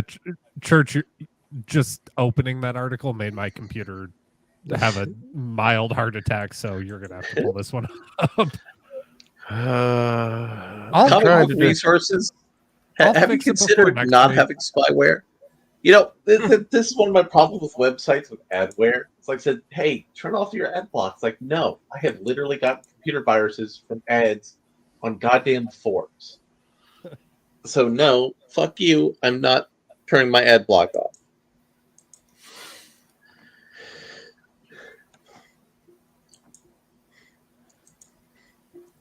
There we go. All right. Okay. Following co-creator and by co-creator we mean the guy who did 90% of the creation, Justin Roiland, being fired from Rick and Morty after a felony domestic violence charge, ending the series would be a wise choice. And for those of you who don't know, Justin Roiland allegedly, and I'm going to stress the word allegedly because he is innocent until proven guilty, held a girlfriend against her will in his basement and abused her and attempted to prevent her from escaping, and she did eventually escape. Man, I think I saw those YouTube videos. The highly popular Rick and Morty has been upended by co-creator, as in the guy who actually created it, versus the other guy who said, hey, I can totally get you on a network. Let me make a phone call. Justin Roiland being fired by Adult Swim. In response to his recent felony domestic violence charge, it creates a problem for the series as he voices both Rick and Morty, and also all the jokes come out of his sense of humor. So he's not going to be there to make the jokes. So even if they get somebody who sounds exactly like him, the jokes are all going to be different. So the show's not going to work, which are currently the most iconic voices and characters in pop culture. I'm going to press X to doubt on that one hard. Oh, yeah. However, the show, which is currently working on its 7th season, will continue up until season 10. No, it won't. At least with Dan Harmon taking on the sole showrunner role. What was that you were about to say, Rune? I was going to say, the thing is, they've seen this happen before. Okay? I was going to say Rick and Morty's gay, but... No. Joe Shaver, who did the soundtrack for Squidbillies, was also the voice of Early Kyler, right? And he said something unfortunate, something where they really should have looked at him and said, don't fucking say that. Did he say ginger? No. He said something politicized that wasn't even really that bad, but it was spicy. So they both kicked him, and then they got fucking Tracy Morgan to do his voice for the last season of Squidbillies, and it is so wildly out of place. They didn't even try to sound like Joe Shaver. They couldn't get a different drunken redneck, and it's just awful. And I mean, Church was available. Church was available. He totally needs more work. Damn, they don't know where all that power liquor gonna come from, son. It's in pine cones. That boy's gonna be wild as hell. Wow. Original gator hater. We going muddy.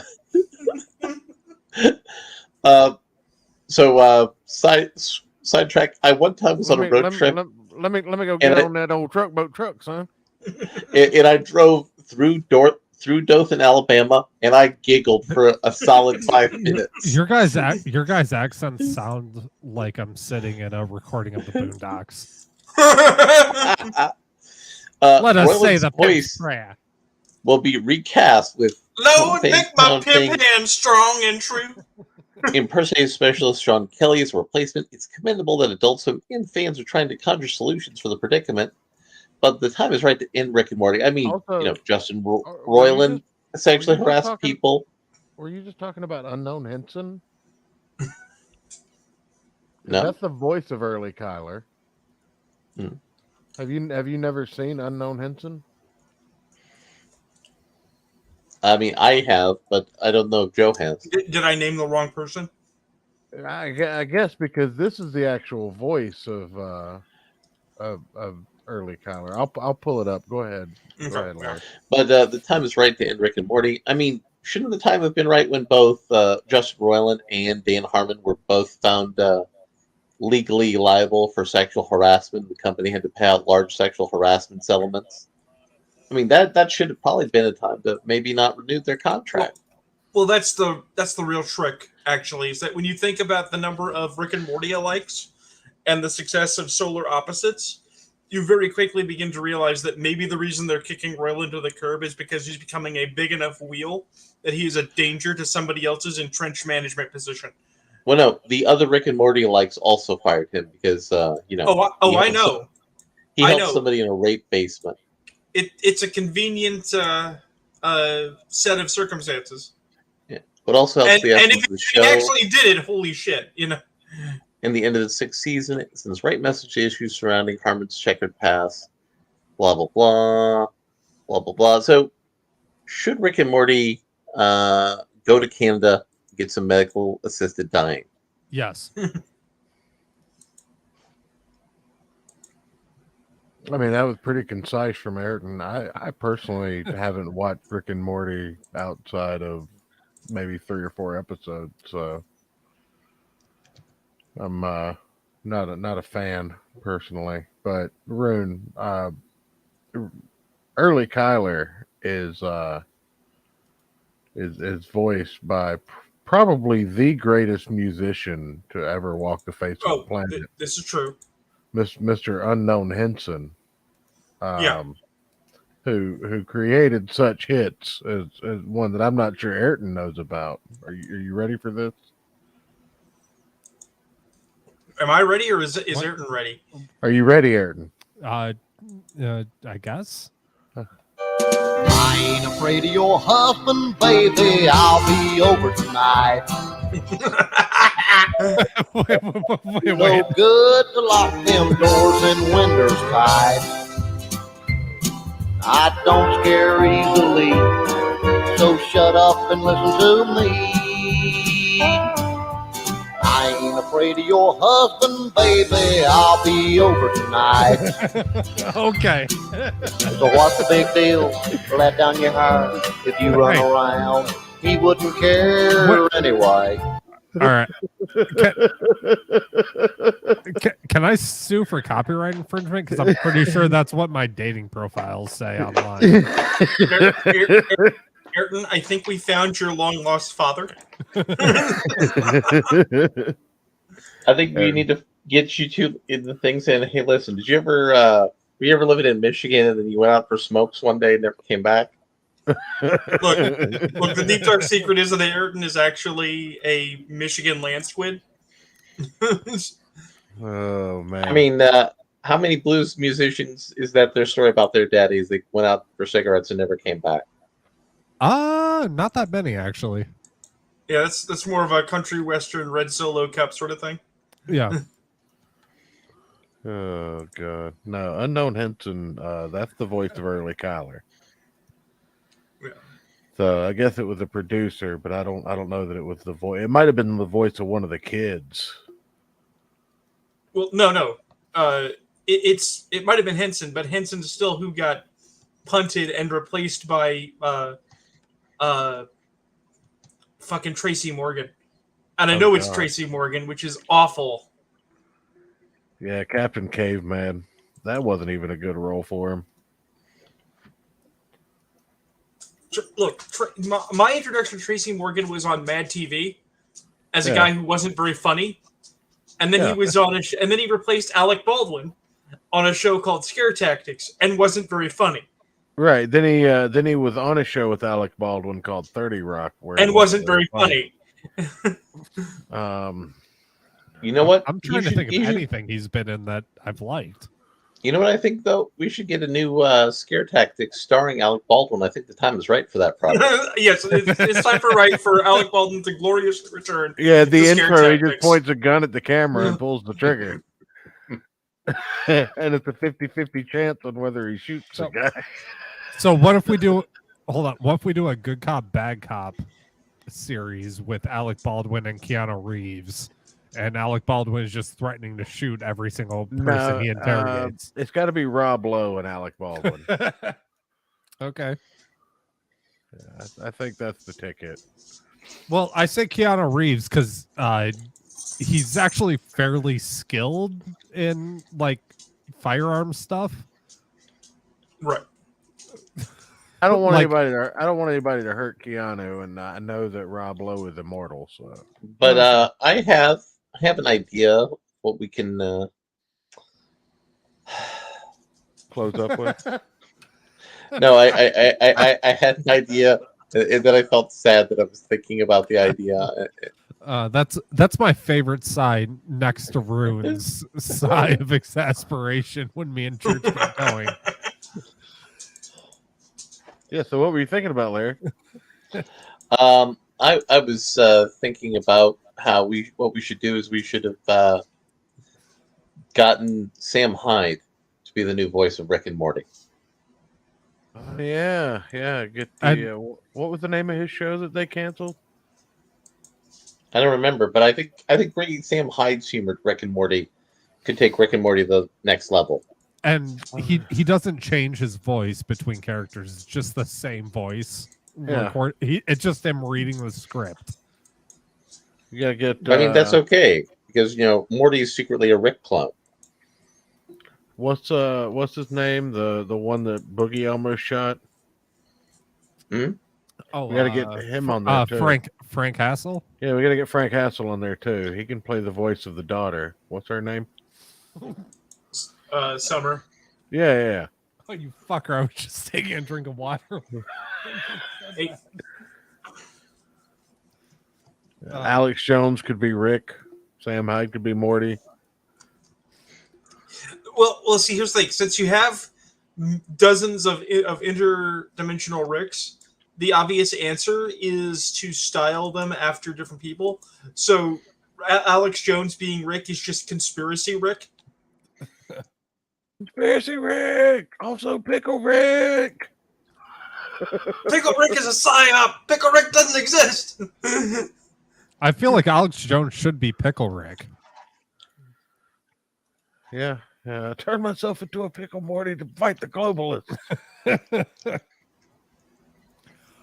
I will eat my neighbors. I will eat their ass. It's a Rick that never stopped being a pickle, and so he became a radio show host. Yeah. I love Alex Jones. The national treasure. He's a saint in the church of comics. Just what all men should ascribe to be. I feel like I don't know how much of his actual content any of you guys have actually watched besides the memes. I feel like he would be the coolest guy to go out to go out to dinner with and have a few drinks and hang out. I want to go get drunk and play laser tag with him. Look, what I really appreciate about Alex Jones is the idea that in a stream with him and Yeezy, he was the voice of reason. That is the greatest thing ever. So for my final thought for the show, I heard in the news today as I was driving around doing my errands that they're going to get legal marijuana on the ballot in Florida in 2024. So damn. In 2025, I may smoke my first legal weed joint. That's why he sounds like he's on heroin. Are you going to smoke one whole entire marijuana? Yes, because I've never smoked any. You gonna do some of those quote unquote Wait, heavy what? duties? Yeah, never. Dude, even I've smoked weed before. If it makes you feel better, I have never smoked a weed, and I live in Washington where weed is readily available. What? I would smoke one because it's legal, and then I would be done. Because from most of my friends who I trust for such things, they say weed isn't really that good. It's not. I have gotten a contact high. That's as close as I want to get. How are you people my friends? Comics. You comics bring people together, man. You've known this about me, Church. I have, but I don't understand. There's 3 of you that congregate. Okay, well, Larry's never tried it, so he might smoke a. He might turn. Yeah, he might turn into Shaggy. Yeah, he'll grow out dreadlocks immediately. Wait a minute, does that make me the Scooby in this situation? Yes. Yes. Now you see, hold up. I got a better idea for our comic book. What if we make this into a Scooby-Doo type scenario, right? And I'm a fusion of the Velma and the Shaggy. You don't want to be Velma. I don't want to see you in a skirt. That too. Wait, Larry, I have a better idea. Well, wait a minute. Give me Velma in a kilt. No, I have a better idea than that. So you're going to be up in Michigan in March. About a month and some change. So since I too do not enjoy the marijuanas, we can go to a dispensary when you're up here, and we can go get a joint, and we can smoke it before the show and see what happens. I mean, I'm gonna be. I won't have time to do it on the show, but also, I'm going to be in Detroit, so I want to be sober. Can I actually bring up a random point for the end of the show? I thought you were going to be like half in Detroit from what you said. I mean, it's Detroit, Jason, but still, Detroit is nearby. You have to be prepared. Can I bring up a weird random point for end of show? Just something that talking about the Velma show in passing has reminded me of. Yeah. I don't know what it is. I don't know if any of you are listening as we scream into the ether and no one hears us. But if you're pregnant, I understand you have a glow. I understand you feel beautiful. Cover your fucking stomach! Jesus Christ! I don't know what it is with the extremists. I don't know what it is with the extremists. But I have seen so many pictures and so many depictions in media right now of women who are pregnant with their Baron on full display. And it's like, I get it, okay? But it's not, you're gross. Your body is gross. My body is gross. I don't want to look at your body. Wait, what does this have to do with Velma? Because Velma, there's a scene. Plot point of episode 1.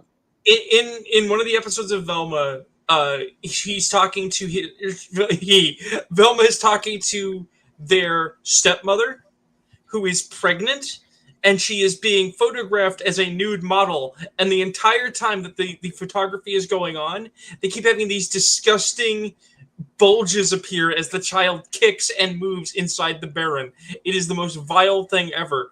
And it wouldn't matter. Like, I wouldn't have it in my brain, except I've been on the Twitter space and I keep seeing photographs of people randomly displaying their pregnant stomach for photographs. And it's like, no, please stop. Please fucking stop. We have a porn industry where you can see the most beautiful people in the world for a reason. Stop showing me your fucking stomach. What porn are you watching? Have you never watched lactation porn? Come on. I have, but you know what? That's more about tits and lactation than it is about stomachs and gross. Joe, please refer to the image that's up on the screen right now. Oh God, must I? Yes, you must. Yeah, but not mine. Not fucking mine. You are not the writer of that episode. No, I am not. Jesus Christ. Wait, because if we were, there was a big breakfast fetish in Breaking Bad. Yeah. Because if we need to get a blood pressure and heart rate monitor on Rune that just like plays in the corner of the show. It's like connecting Bluetooth to his to his computer. Because see, if like Rune and I were able to pull some connections, some money, and go to work in Hollywood, and Mindy Kaling said, "Hey, you two random old white guys can totally help me write this Velma show," our first response would be, "Had you considered not?" No, your first response would be that hysterical laughter that crazy people do when they just lost it. I'm sorry. After the laughter, my next response would actually be, "How much money are we talking about?" You're telling me this is your idea, but you're going to put your name on it and pay me for it? No. They have union. Hold up, they have union rules in Hollywood. Rune and I would totally use an alias to cover our names. Right. That's allowable in the writers' union. We're Alan Smithy and fake Shemp. We're not actually involved. We just take the money and run. Go on, take the money and run. But if you were to,